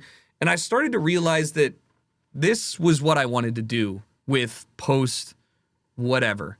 I wanted to make myself have fun again, because I would wake up and get like annoyed that I'm playing PUBG, annoyed that I can't win, and get like a 15 kill game with funny moments and then upload it. And even if I did get that, it didn't do as well as some of the other clips from people, because like, how do you compete with people that are now making YouTube videos and streaming that are not just good, they're really good and they're funny? When I started, it was kind of like there wasn't anybody to watch. You had to watch the funny guy who made Call of Duty videos without gameplay. Like, what the fuck else are you going to watch over here? Now it's like, dude, Tim the Tatman is literally like a top 500 player in Overwatch and funny as fuck to me. And, you know, like, how are you going to compete with him when he's going to be better and equally as funny? And it's like, yeah, personality matters. But like, that's the mindset I got in my head. Like, how am I competing with these people? And I realized like I could just play shitty games. I went on a tear. Playing every single shitty sim game, off-brand game, dating sim game, Super Seducer, whatever it was. If it looked like it could be content for 4 hours, I was in. And I loved it. I mean, it was a different world when gaming started getting all of this VC funding and there was real eyeballs from AAA brands like Audi and Chipotle or whomever. And I felt like I finally got to reap the benefits of all that. You know, I make this reference often. Sometimes I feel like I was an early baseball player. Like a Babe Ruth only got paid, what, $50,000 for his entire year, which was a lot. But it wasn't no Shohei Ohtani $800 million contract, right? What happened? Baseball got big and serious and money came in, all that stuff, right? But that doesn't mean that it wasn't dope back then. It's just they didn't get the rewards of building up that sport to where it was today. And so I was like, finally, I didn't die out before I got to like enjoy some of the good stuff. So, you know, going to these parties that they would throw for E3 or PAX felt like I felt like I was a VIP because they were invite only, although they're really easy to get into. I just didn't know. And they were way over the top. I had never been to like a corporate party, let alone one that's for advertising something. So like you go to a World of Tanks party and they'd rent out like the biggest nightclub in LA. And they'd have like people dancing, like swinging from swings in the ceiling 40 feet up, and the bar is open and unlimited, and there's food, and there's every person you've ever known in the gaming industry there, and you're just bouncing around talking to people, saying hi to people, meeting people, and it was like a drug for me. I'm a social person. So when you get that level of like, oh, what do you do? What do you do? Oh, like, oh, we're all in a social atmosphere. I was thriving, and I really do think it helped me make a lot of friendships, connections, otherwise that, again, down the road, helped a boy out. And it was a lot of fun, but it was definitely a different time because Twitch was like a VC fund and they didn't really treat it like a business. So a lot of the things we did with early Twitch would never fly now. Like we went to a dinner, me and like 10, 15 other people, and I don't remember why we were there. Maybe we were just in town. Maybe we were doing a brand deal or something like that. I think that dinner for each person was probably $1,000. Obviously, we did not pay for it. Twitch did. But it was the most it was called a 585 Steakhouse. Wagyu, first time I ever had it. Oh my God. I think at that moment I was like, guys, I think the real reason you make money is so you can afford to eat the best food in the world. I was broken as a human because, dude, when we were in the GamerShore house, my normal meals would be like a can of chili and 2 pieces of white bread for dinner, toasted, of course, put the chili on, hell yeah. Or like the dollar menu at McDonald's because it was still actually a dollar menu, or top ramen or anything. Like we were kind of slumming it, I'm not gonna lie. So to be able to eat something like that and not even pay for it, I felt like that was the number one thing that I had gained, which was just like the wine and dine. It was like I unlocked the check and it was cool. I think my favorite story of whining and dining or doing a trip for no reason other than somebody wanted to flex was when I went with Gunner Optics to Vegas with my friend Dino. And I've told this story a bunch. There's probably a story on YouTube. There is actually. But the short story is we flew on a private jet that was owned by the American Apparel or American Eagle owner because the Minecrafters that I was going with were at that guy's son's birthday party because they were fans of him. So I rolled out with Jerome ASF and Husky Mudkips and Sky Does Minecraft in this private jet. And we land in Vegas and we go to Molly Mall's strip club where we meet Justin Bieber and Soulja Boy and then go back to Molly Mall's house. He was a huge producer, did like Guns N' Roses and a whole bunch of other shit. And he plays this unreleased music with Justin and stuff.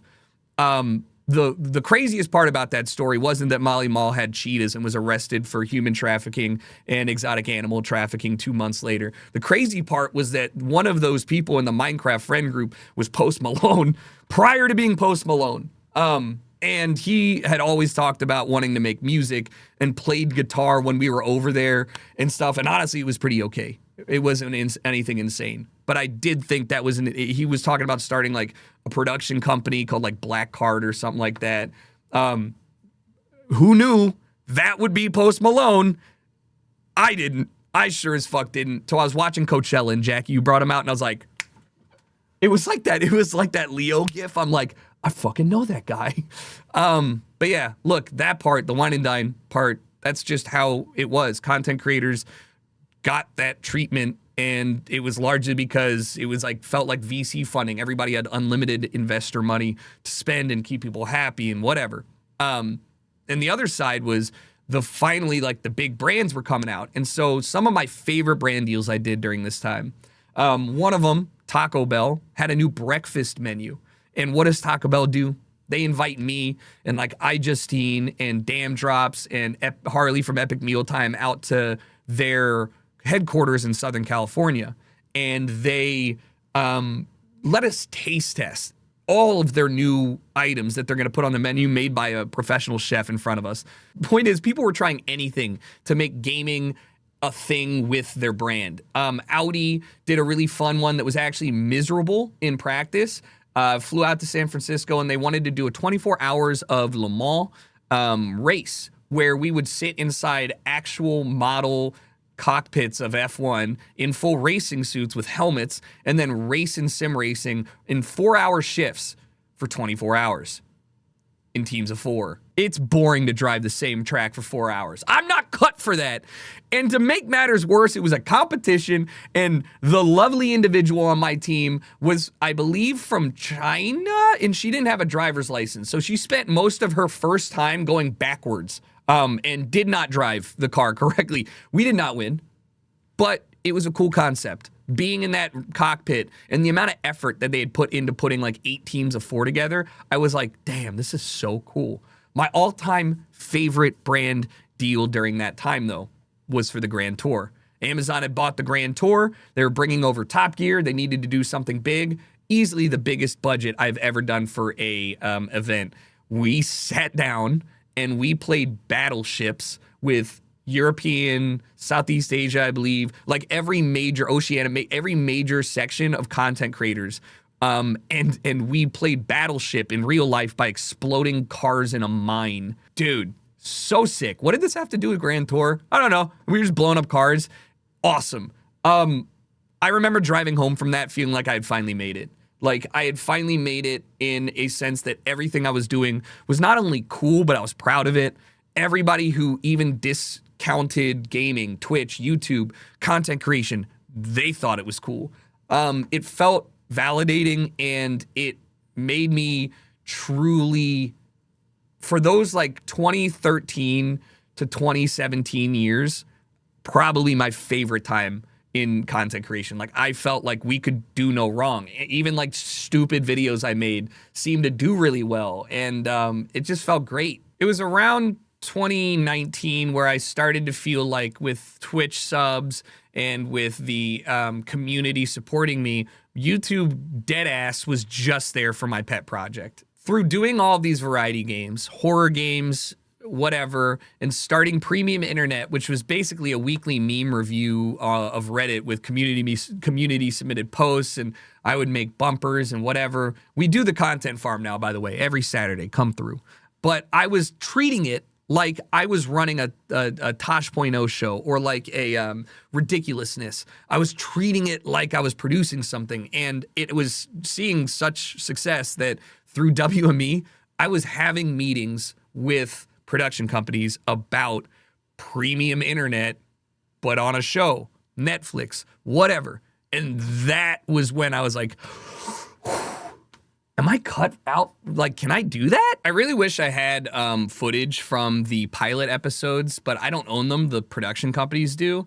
I'm going to just tell you they were cringe. I had to write it in a way that it was like not offensive or PG or whatever. And the clips they were giving me were so like, dude, it was so cookie cutter. Like, what's up, guys? Welcome to the list. Today, we've got Farming Sim $1 million tournament. Who's going to watch? You know, that shit. I'm not built for that anymore. Like the YouTuber voice, the aesthetic, I have something in my eye. It's not for me. It's not for me. I'm tired. I just want to be me. And even doing that on camera, which I think I'm really good at, I can tell when something's cringe. And so that never got out of like maybe 5 meeting pitches, but we pitched to Hulu, Amazon Prime, Twitch actually pitched it to Netflix, I think.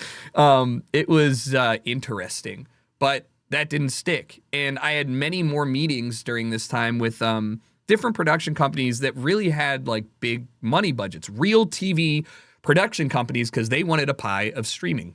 About 6 months before the pandemic hit, I had a meeting with a company that it's always weird because you drive past these fucking buildings all the time in LA, but like I had a meeting in one of the main production studio buildings. So I go in there and I sit down and they're like, we want you to host the next Twitch streamer, top streamer showcase event. It's going to be a multi-episodic contest show where we're going to pit people against each other and we're going to showcase these awesome streamers. And I was like, dope, actually, so down. It's going to be in a studio. It's going to be big production, and you're the host, and we're going to pay you a fuck ton. And I was like, guys, I think I found out what I can do after streaming or after. I can be a host. Like, I'm good at it. And it didn't click in my head that I had been hosting way more than almost any of my other peers. Like I was hosting, sponsored segments for Samsung, and I would be doing hosting gigs for Twitch on their like main stages and stuff. And I realized that like just because you stream doesn't mean you have also good on stage hosting skills. And this was an avenue for me that I hadn't even really seriously thought about. So I took this job. I said, that sounds like a good way to get my next step in the ring. And then what better way to do it than right on the heels of my most successful transition into variety? Like more people were watching me now than ever before except for Mianite. Mixer was over here throwing fat bags, all right? Ninja, Shroud, Gathalion, Facebook was throwing bags. And Lord, I'm over here thinking, it might actually be my time to get a bag. Like I might actually be in this category of like they would probably pay to keep me exclusive. So WME went to bat for me, and I'll talk about the specifics as much as I can in the end of the video. But like, yeah, I signed the biggest contract of my entire life for 2 years at the peak of my career, right before COVID. Like 2 months.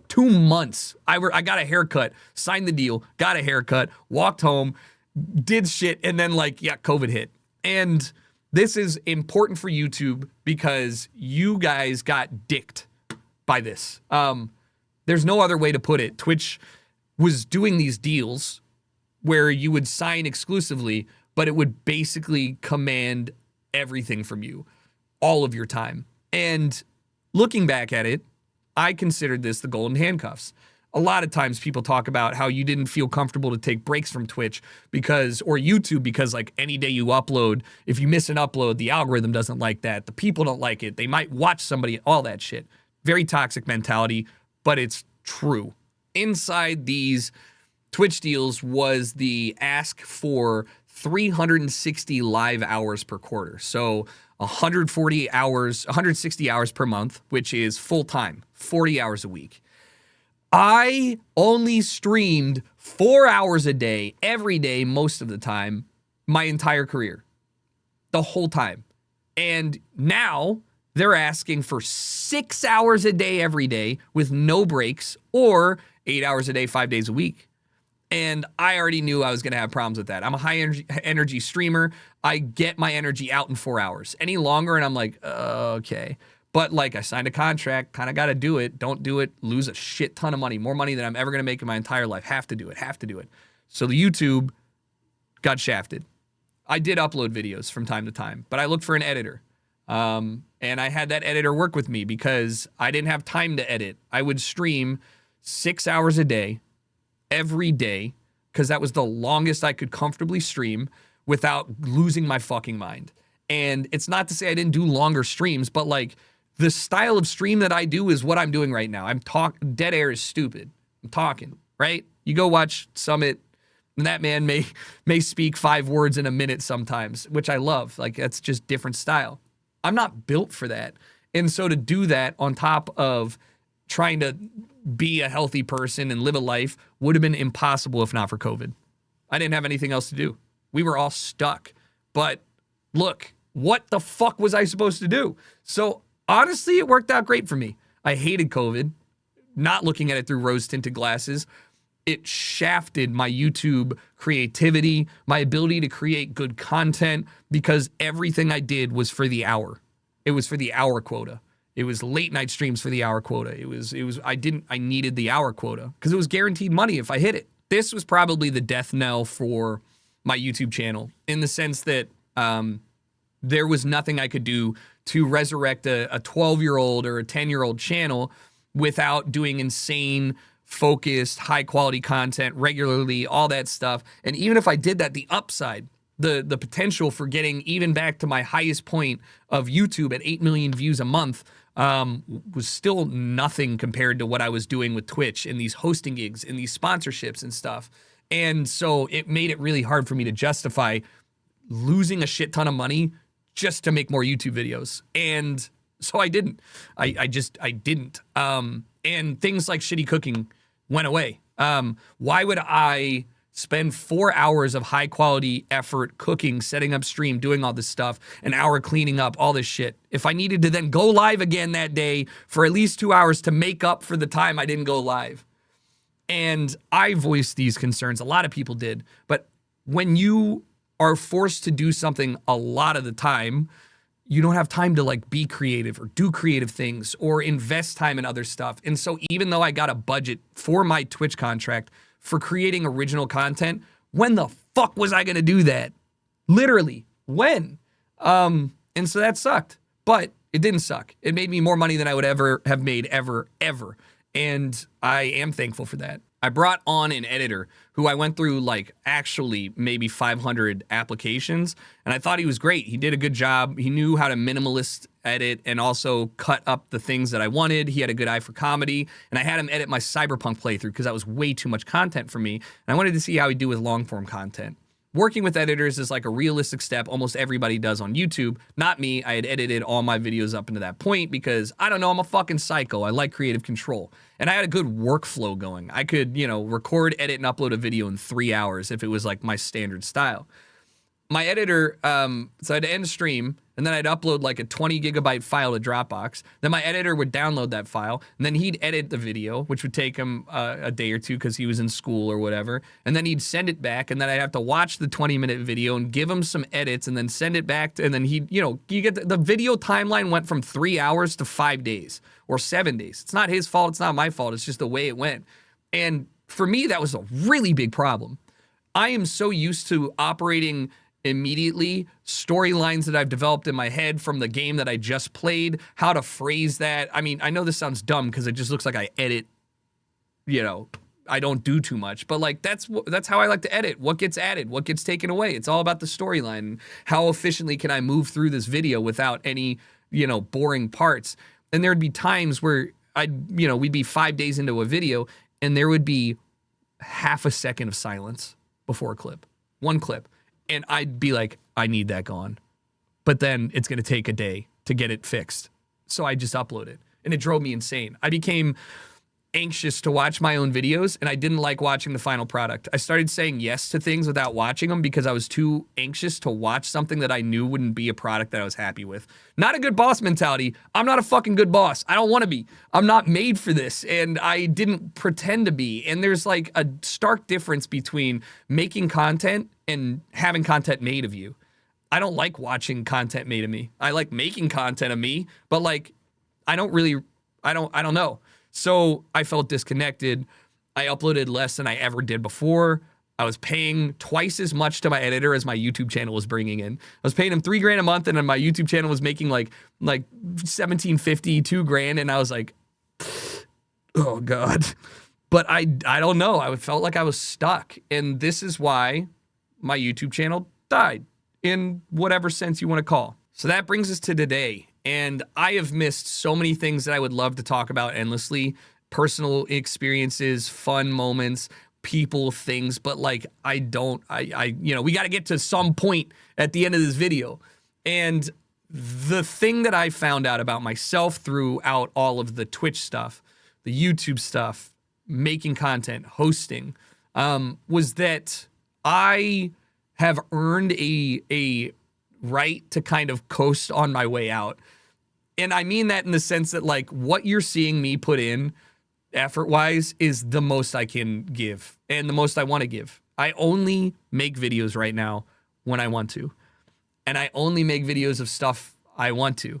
And every video that I upload, I'm like, yeah, that has some good moments, or like, I really like that part, and I enjoy it, especially on my second channel, which is, you know, something that I upload to 3 times as much as my main. All right. I love editing stupid videos with my friends and then just posting them and not caring if they get views. Like, I don't care. I don't care. I don't make money on YouTube, and I don't get subs on YouTube. And even if I got 4 times the views, it wouldn't matter. YouTube ain't that guy for me, and it hasn't been for a while. And so I've just been running this shit for the love of the game, and I've removed all of the things that kind of stressed me out about content creation. Like, I'm not doing daily posts unless I want to. And even then, I'm really not doing it. And I'm not editing through parts of a video that are boring. I literally scrap videos if I only have like 8 minutes of good content. And I don't care. I like it. I like being able to have that freedom. And I will continue to do things like this and make the videos that I want to make as long as I can. And I realize that I really, really enjoy editing and making videos that I find funny or enjoyable or concise or whatever. And I am fearful of videos performing poorly if I put effort into them. And the way that I mitigated this is by just stopping any effort of caring. Like, I just stopped caring about how a video did, with one exception. I made a second channel. And I upload whatever over there. And any video that I upload there, I get excited if it does well. But if it doesn't do well, I don't care. It doesn't matter. I'm not trying to make a living off of it. I'm not trying to get more famous or do any of this again or what. I'm just trying to do it because it's fun. And at some point, I am positive that I won't be able to upload videos as frequently as I do. But like, I like making Counter-Strike videos. Counter-Strike is one of the less viewed games on my Twitch channel now, ironically enough. But I love that game, and I love making Counter-Strike videos for YouTube. I stopped uploading other videos to this main channel because literally they did super poorly, and it was hurting the other videos that I liked making, Counter-Strike. So I decided to just never upload anything that wasn't CS or something deeply personal or whatever to this main channel. I don't know if that's the right move. I don't care. This channel's dead. I haven't gotten subscribers in 8 years. I'm just doing it because I like to, and I'm vibing, and that's cool. So there's a perspective change that was only allowed to me because I'm not trying to do this for my job. And I like to think of this as like bookending my career. When I started making YouTube videos, there was no such thing as a career. The only reason to do it was for the love of making a video and getting attention and getting views. And accidentally, I found myself a couple years later earning money doing it. And accidentally, by following the drive to have fun and make content and enjoy myself and play video games and a little bit prove people wrong, like that I could definitely like goof off, be the class clown and still find a successful career or like life path. Like doing that reminds me a lot of right now, where because I managed to be successful and enjoy myself and get to this point, I can now go back to just because I want to. And I'm not going to sit here and tell you like, dude, if I don't earn money on Twitch and through my sponsors like Monster and through doing hosting gigs like AT&T, I'm not uploading or doing streams as frequently as I would because I'd have to get a real job. But I don't have to right now. And I'm incredibly blessed to, I hate that word, but like, I don't know how else to describe it. Like, I'm very thankful to have earned what I consider the right to be like Michael Jordan on the Wizards, you know, or like Wayne Rooney at DC United. Like, let me just fucking chill. Another big thing is like, I have an adult life, right? Like, I have a life outside of content creation, and I didn't really have a life outside of content creation leading up into this point, leading up into till Twitch and all that jazz. And I have a record label, Night Mode, that I sincerely hope and believe that will be what I do in the future. And I'm not willing to like forego my personal life or my other work for like the idea of chasing the YouTube dream again. I rode a wave and I got very fortunate and I managed to ride the wave all the way to where I am now, but I'm not dumb. I'm not stupid. And a lot of things in life are compounded. They're built on top of things and on top of things. I'm not starting from scratch. I'm not making a YouTube channel devoted to like in-person Zillow home videos. I'm not going back to living a lifestyle like that because like, damn man, I've had solid support and a solid income for like the last 8 years. I don't know if I could go back to having meltdowns every January because my CPM is low. And yeah, I'm just very thankful to be understanding of the fact that careers are careers and they also end. And just like you grew up idolizing some shitty food or a family restaurant you used to go to, or maybe a movie, right? And maybe you still come back and you watch that movie or you watch that show or you go to that restaurant. I'm that movie, I'm that show, I'm that restaurant. I'm not really changing anything crazy. I still feel very similar to the way goofy kid that I was. Maybe not as loud, but maybe actually louder. But I'm content. I'm content with where I'm at, and I'm content with what the future holds. I would like to selfishly do this forever. If you'll allow me. If you'll allow me and keep watching, I would like to do this forever. But the internet changes, people change, people grow up, people have lives, I have lives, and I can only hope that I can continue to ignore the YouTube algorithm long enough that maybe we can keep going for another decade or so. So I've been working on this video for a little bit. Obviously, I got a haircut in the time that I took to record it. And, you know, while editing through this, I realized there's so much that I just didn't do a good job covering because I can't. Like, I could write a damn book about every single era. I didn't talk about, like, metas that people were into in early YouTube on how to, like, knock your video up to the top of the feed by uploading an unlisted video to the sub boxes and stuff. And so you're going to have to forgive me because I don't think there's enough time on this planet. But what I'll do is I will answer any questions you guys have, specific or otherwise, in the comments below to the best of my ability. Because now, if you actually made it 2 hours into this video, which is insane, let's talk about the business side of stuff, which I think is super interesting, but I also recognize that it's not the most interesting thing. You guys want to hear about drama, maybe not about dollars. And I did talk about how much money we earned from part A to part B to part C of my career, but I'm going to try and give you some more like specifics, right? And maybe some ideas on like why things were that way. Because when we were earning $2 per 1,000 views on Machinima. That was the Machinima contract. The only way you could earn money, $2 per 1,000 views. We thought like, okay, everything we do operates on this scale. So if I need to make $4,000, I need 2 million views and all this stuff. And so like that, we didn't know better, but we were getting rinsed by Machinima. And the way that it would work is Machinima had an ad sales team that would go out and sell premium ads to maybe a video game that comes out in November, say Call of Duty. So Call of Duty ads are now playing on the Machinima videos, and Call of Duty's paying them like $20 or $30 per 1,000 views. And we're getting two. It was a racket, man. But we didn't know better because I was 17, right? And so, like, I definitely tried to teach myself very quickly early on how to spin this into, you know, extracting money, I guess I will say, from places that made sense. Like, I talk about this a lot in this video, but, like, how do I make the most content for the least amount of money, you know? And that was the essential way to eke by and try and grow with the industry. It wasn't like, you know, you need the nicest mic and you need the nicest camera. Like, they definitely helped. But you go back and you listen to anybody's YouTube videos and stuff, like studio lighting and all that stuff was really a secondary thing up until, like, green screens started becoming popular.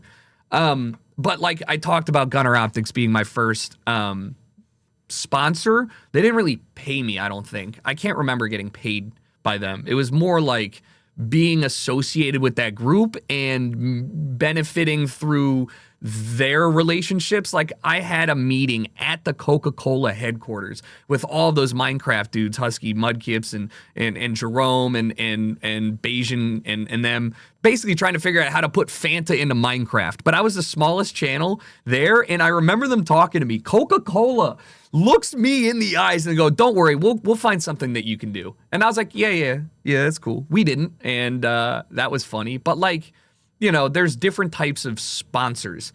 And I would never recommend you take a sponsorship where you promote something in terms of, like, the product, like I did with Gunner, and not get money. But for the time, that worked out, I guess. G Fuel Gamma Labs was my first monthly, and it was $750. After COD Spot being $80 a month, right, which was dope.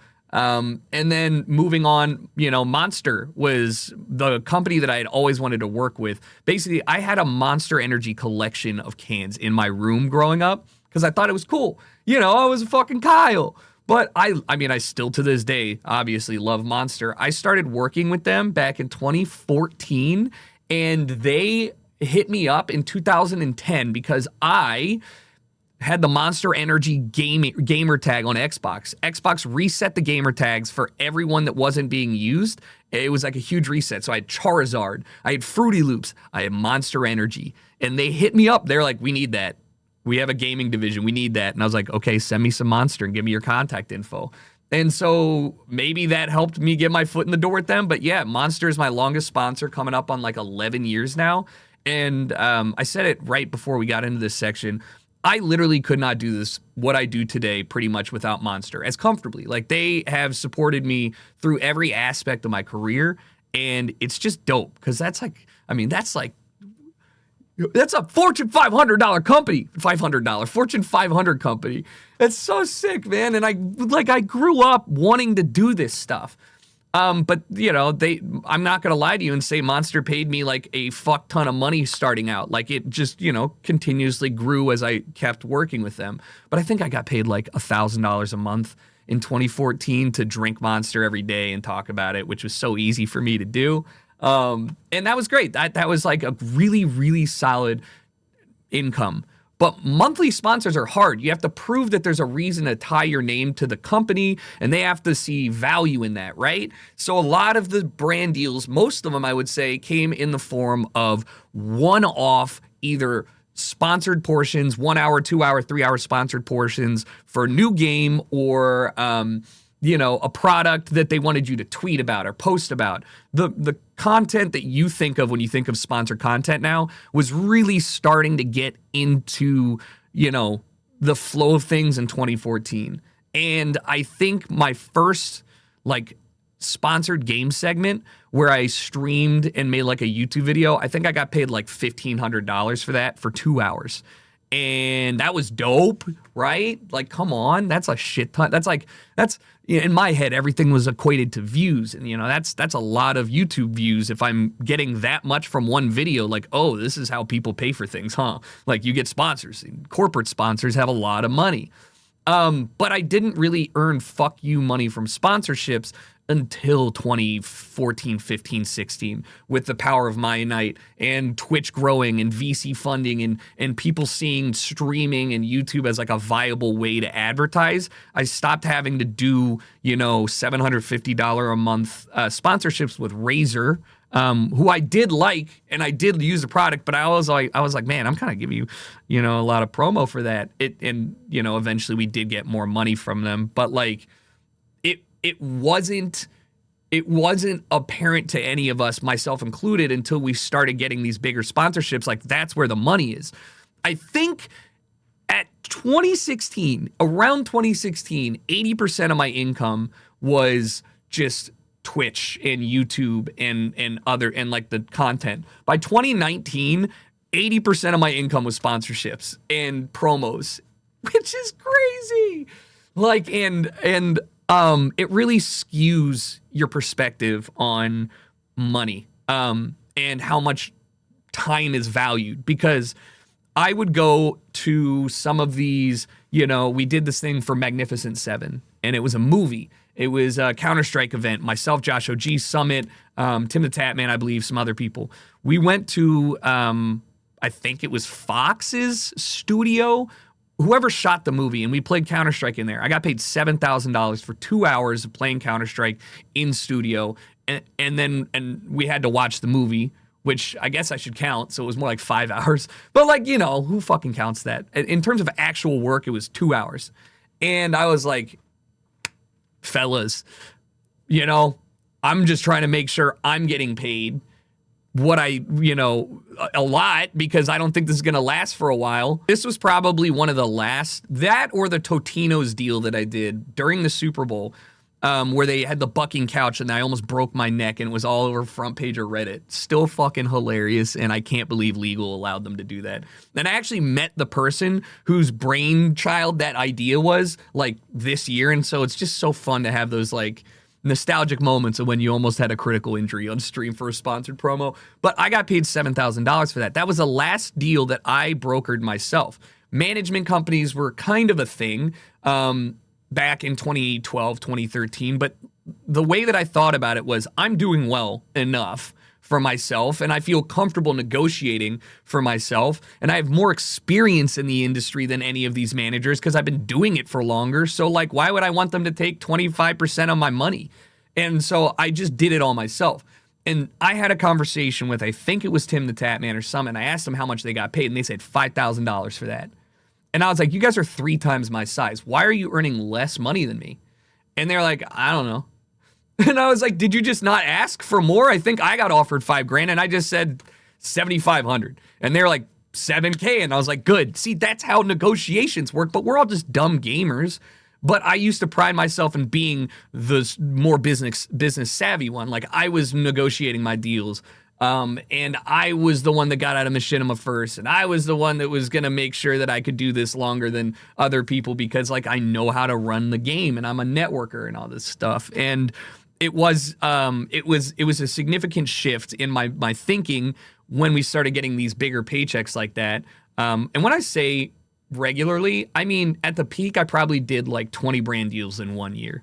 And that was like the peak. And they all varied in size, varied in money, varied in scope. So it's hard to tell you like, hey, I got paid this much, this much, this much. But like at the height of my career with WME representing me, when I sat in that big marble fucking conference room, WME is like the biggest agency in the world. And they represent anybody you could possibly ever imagine, probably. And I was going to be their first gamer they onloaded. And when I sat in that room and they started talking to me about like what I wanted to do outside of gaming, not just gaming, I was like, oh, like we're in the big boys room now. We can do cool stuff. But I didn't realize how much better they were at their job than me. I immediately started earning twice as much money as I did prior to. And they only took 10%. And I'm still with them, by the way, and I love them dearly. They have helped me more than almost any facet of my career just by extracting money from people that have too much of it. But like it blew my mind how people still to this day are working with agencies and managers that are like con men and women. Like they take 25% or even 20% and they don't have the experience. And it's just stupid to me because like I feel like it's still an underthought about aspect of content creating, like who is representing you and how are they doing it. But I can tell you at the peak, the most I ever got paid for like a 2-hour segment of games was around $15,000. I can't tell you which game, but like for sitting down and streaming on Twitch when I had the most viewers, at one point, yeah, I got paid like $15,000 for a 2-hour stream, which is just mind-blowing because I earned that exact amount of money from 1 month of streaming fucking 6 hours a day every day, right? And that's insane money. That's insane money. I'm not here to like brag or complain. I'm just trying to give you like perspective. But like when you earn the same amount as you earn in 1 month of full work, it breaks your brain a little bit. And so obviously within the confines of like morals, I took as many sponsorships as I could. If it was not dog shit and I felt comfortable, I did. I promoted it. I got to work with HP and had a long partnership with Omen, and I still do work with them, and Intel and NVIDIA. And truth be told, you or me or anybody working with these companies, the money that they would pay us is a rounding error at the bottom of a monthly balance sheet. Intel could pay me $1 million, which they definitely have not, but they could pay me a shit ton of money and they wouldn't even notice. I mean, like it really changes your perspective. So the most money that I ever earned doing the least amount of work, this only happened once, and goddamn it, I wish I could do it again. Duracell paid me $35,000 for one Instagram story. I thought it was a joke, and then I got paid, and I was like, what the fuck happened? The way that ads work and ad agencies work, everybody spends their budget at the end of the year. If you don't spend your budget, you can't ask for more money and grow your team and whatever. That's just how it works, okay? December CPM's good, January bad. December ads good, January bad. Everybody's broke in January. December we're eating. This was an ad deal that they did in partnership with NBA 2K and like a streaming league, like the G League. Fuck yeah, that was insane. Things come in at insane valuations that make no sense for big streamers, and at the same time, it's not always going to be the case. And I'm talking like that was like 2 or 3 years where I was like, holy shit, man. And yeah, obviously that's what allowed me to save up and then buy an apartment in LA. But I'm also pretty proud of the fact I'm not dumb. You know, most expensive thing I ever bought was my old new car, which is 35 grand, man. And I love that thing. That's my boy. That's my guy. So yeah, I can tell you that like some of these partnerships where doing Chasing the Crown, which got syndicated on Prime and had a production team of like 30 people and guests like Keenan from Keenan and Kel and like, I don't even know, Brittany Griner from the NBA or WNBA, like real celebrity adjacent people coming on, all this stuff. I got paid like $100,000 to host 5 of those in a month or 2 months time. Each show was 90 minutes or 2 hours long. I had to host it, read the script, do, like literally do all of it while in my home.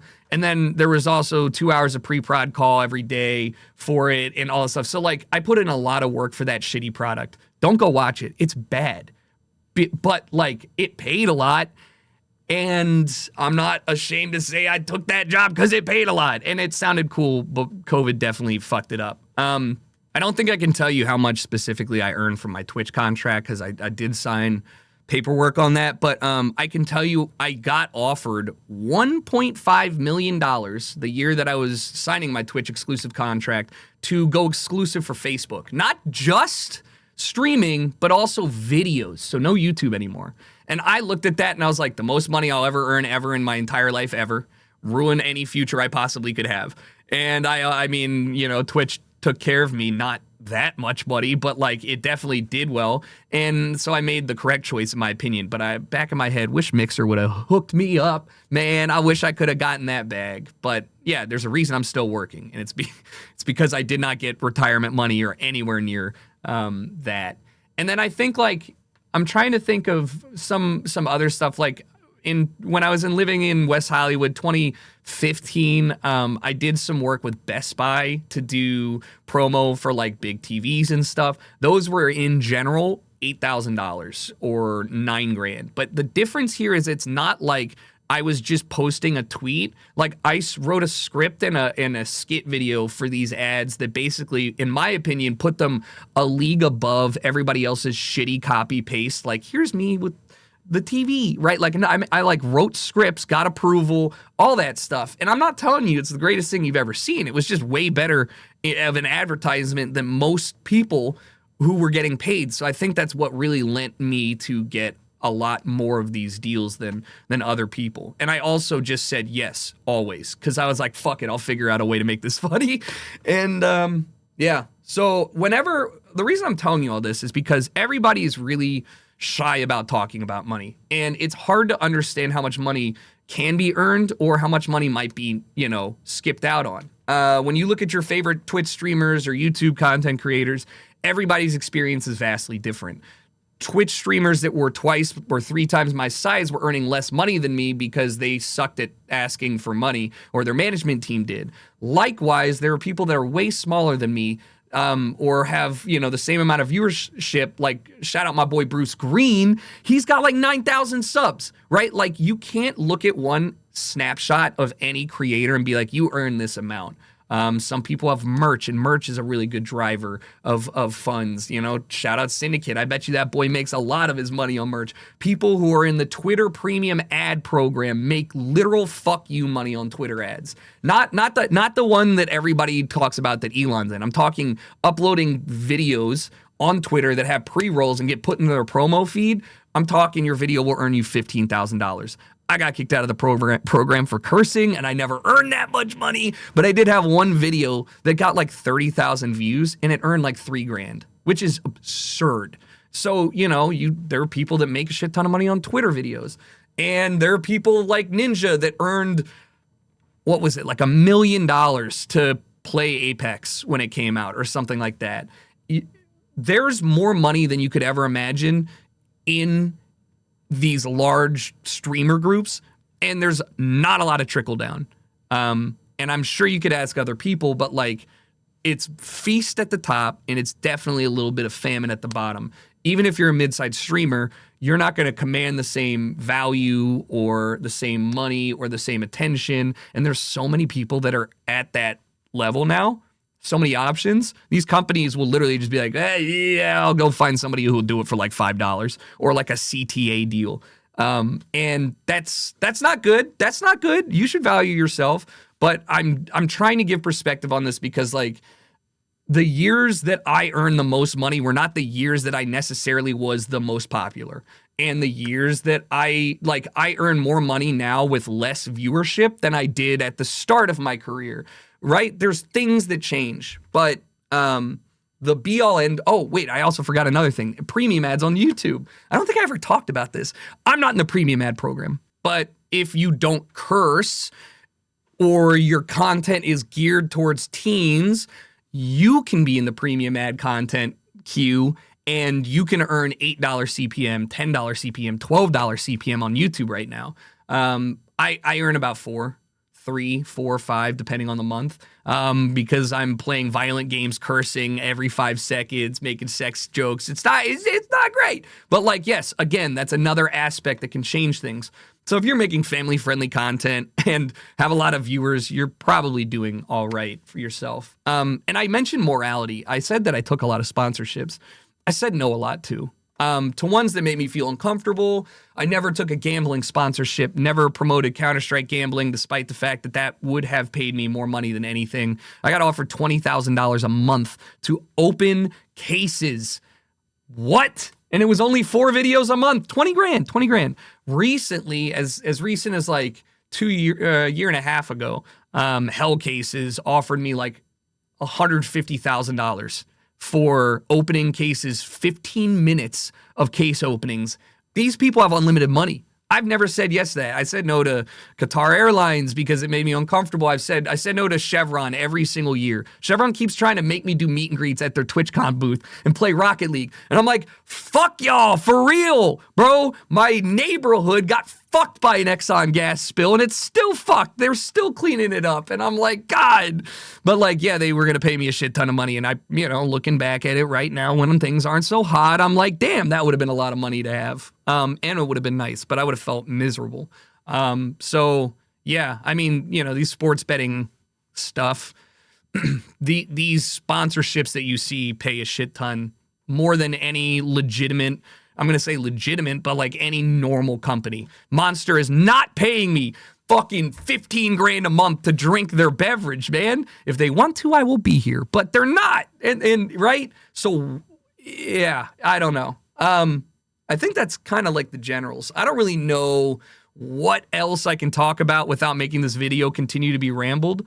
I'm just really thankful that I got to experience what I consider to be a full-ass career from before YouTube could ever be a thing to whatever we were doing as kids to teens and like in college and GamerShore. And how did I end up here? I know I said I'd go into data points. Small problem. When I left Omnia, it deleted a lot of my data. I have individual video data and whatnot, but my revenue data, I have no idea how much I earned on my entirety of YouTube across 15 years. I think, and you can take this with a grain of salt, I think it is $455,000. When I remember checking prior to getting my channel switched over, that's what it was. So for 15 years, with like 13 of those, 12 of those being monetized, I think I fucking did pretty good. But also when you average it out, it's like 45 grand a year. Not good, Not good. Could never have supported myself in Los Angeles doing YouTube only. So that's important to recognize. Like at no point was I like balling out of control on YouTube. Like the whole YouTube money moniker and stuff was really more of an idea of like everything I'm doing is somehow earning money. But YouTube specifically, yeah, that shit never really hit for me. I think the most I ever earned in a month was 10 grand on YouTube, which was my most viewed month, because that's just how it was. I think it was in January. What a waste.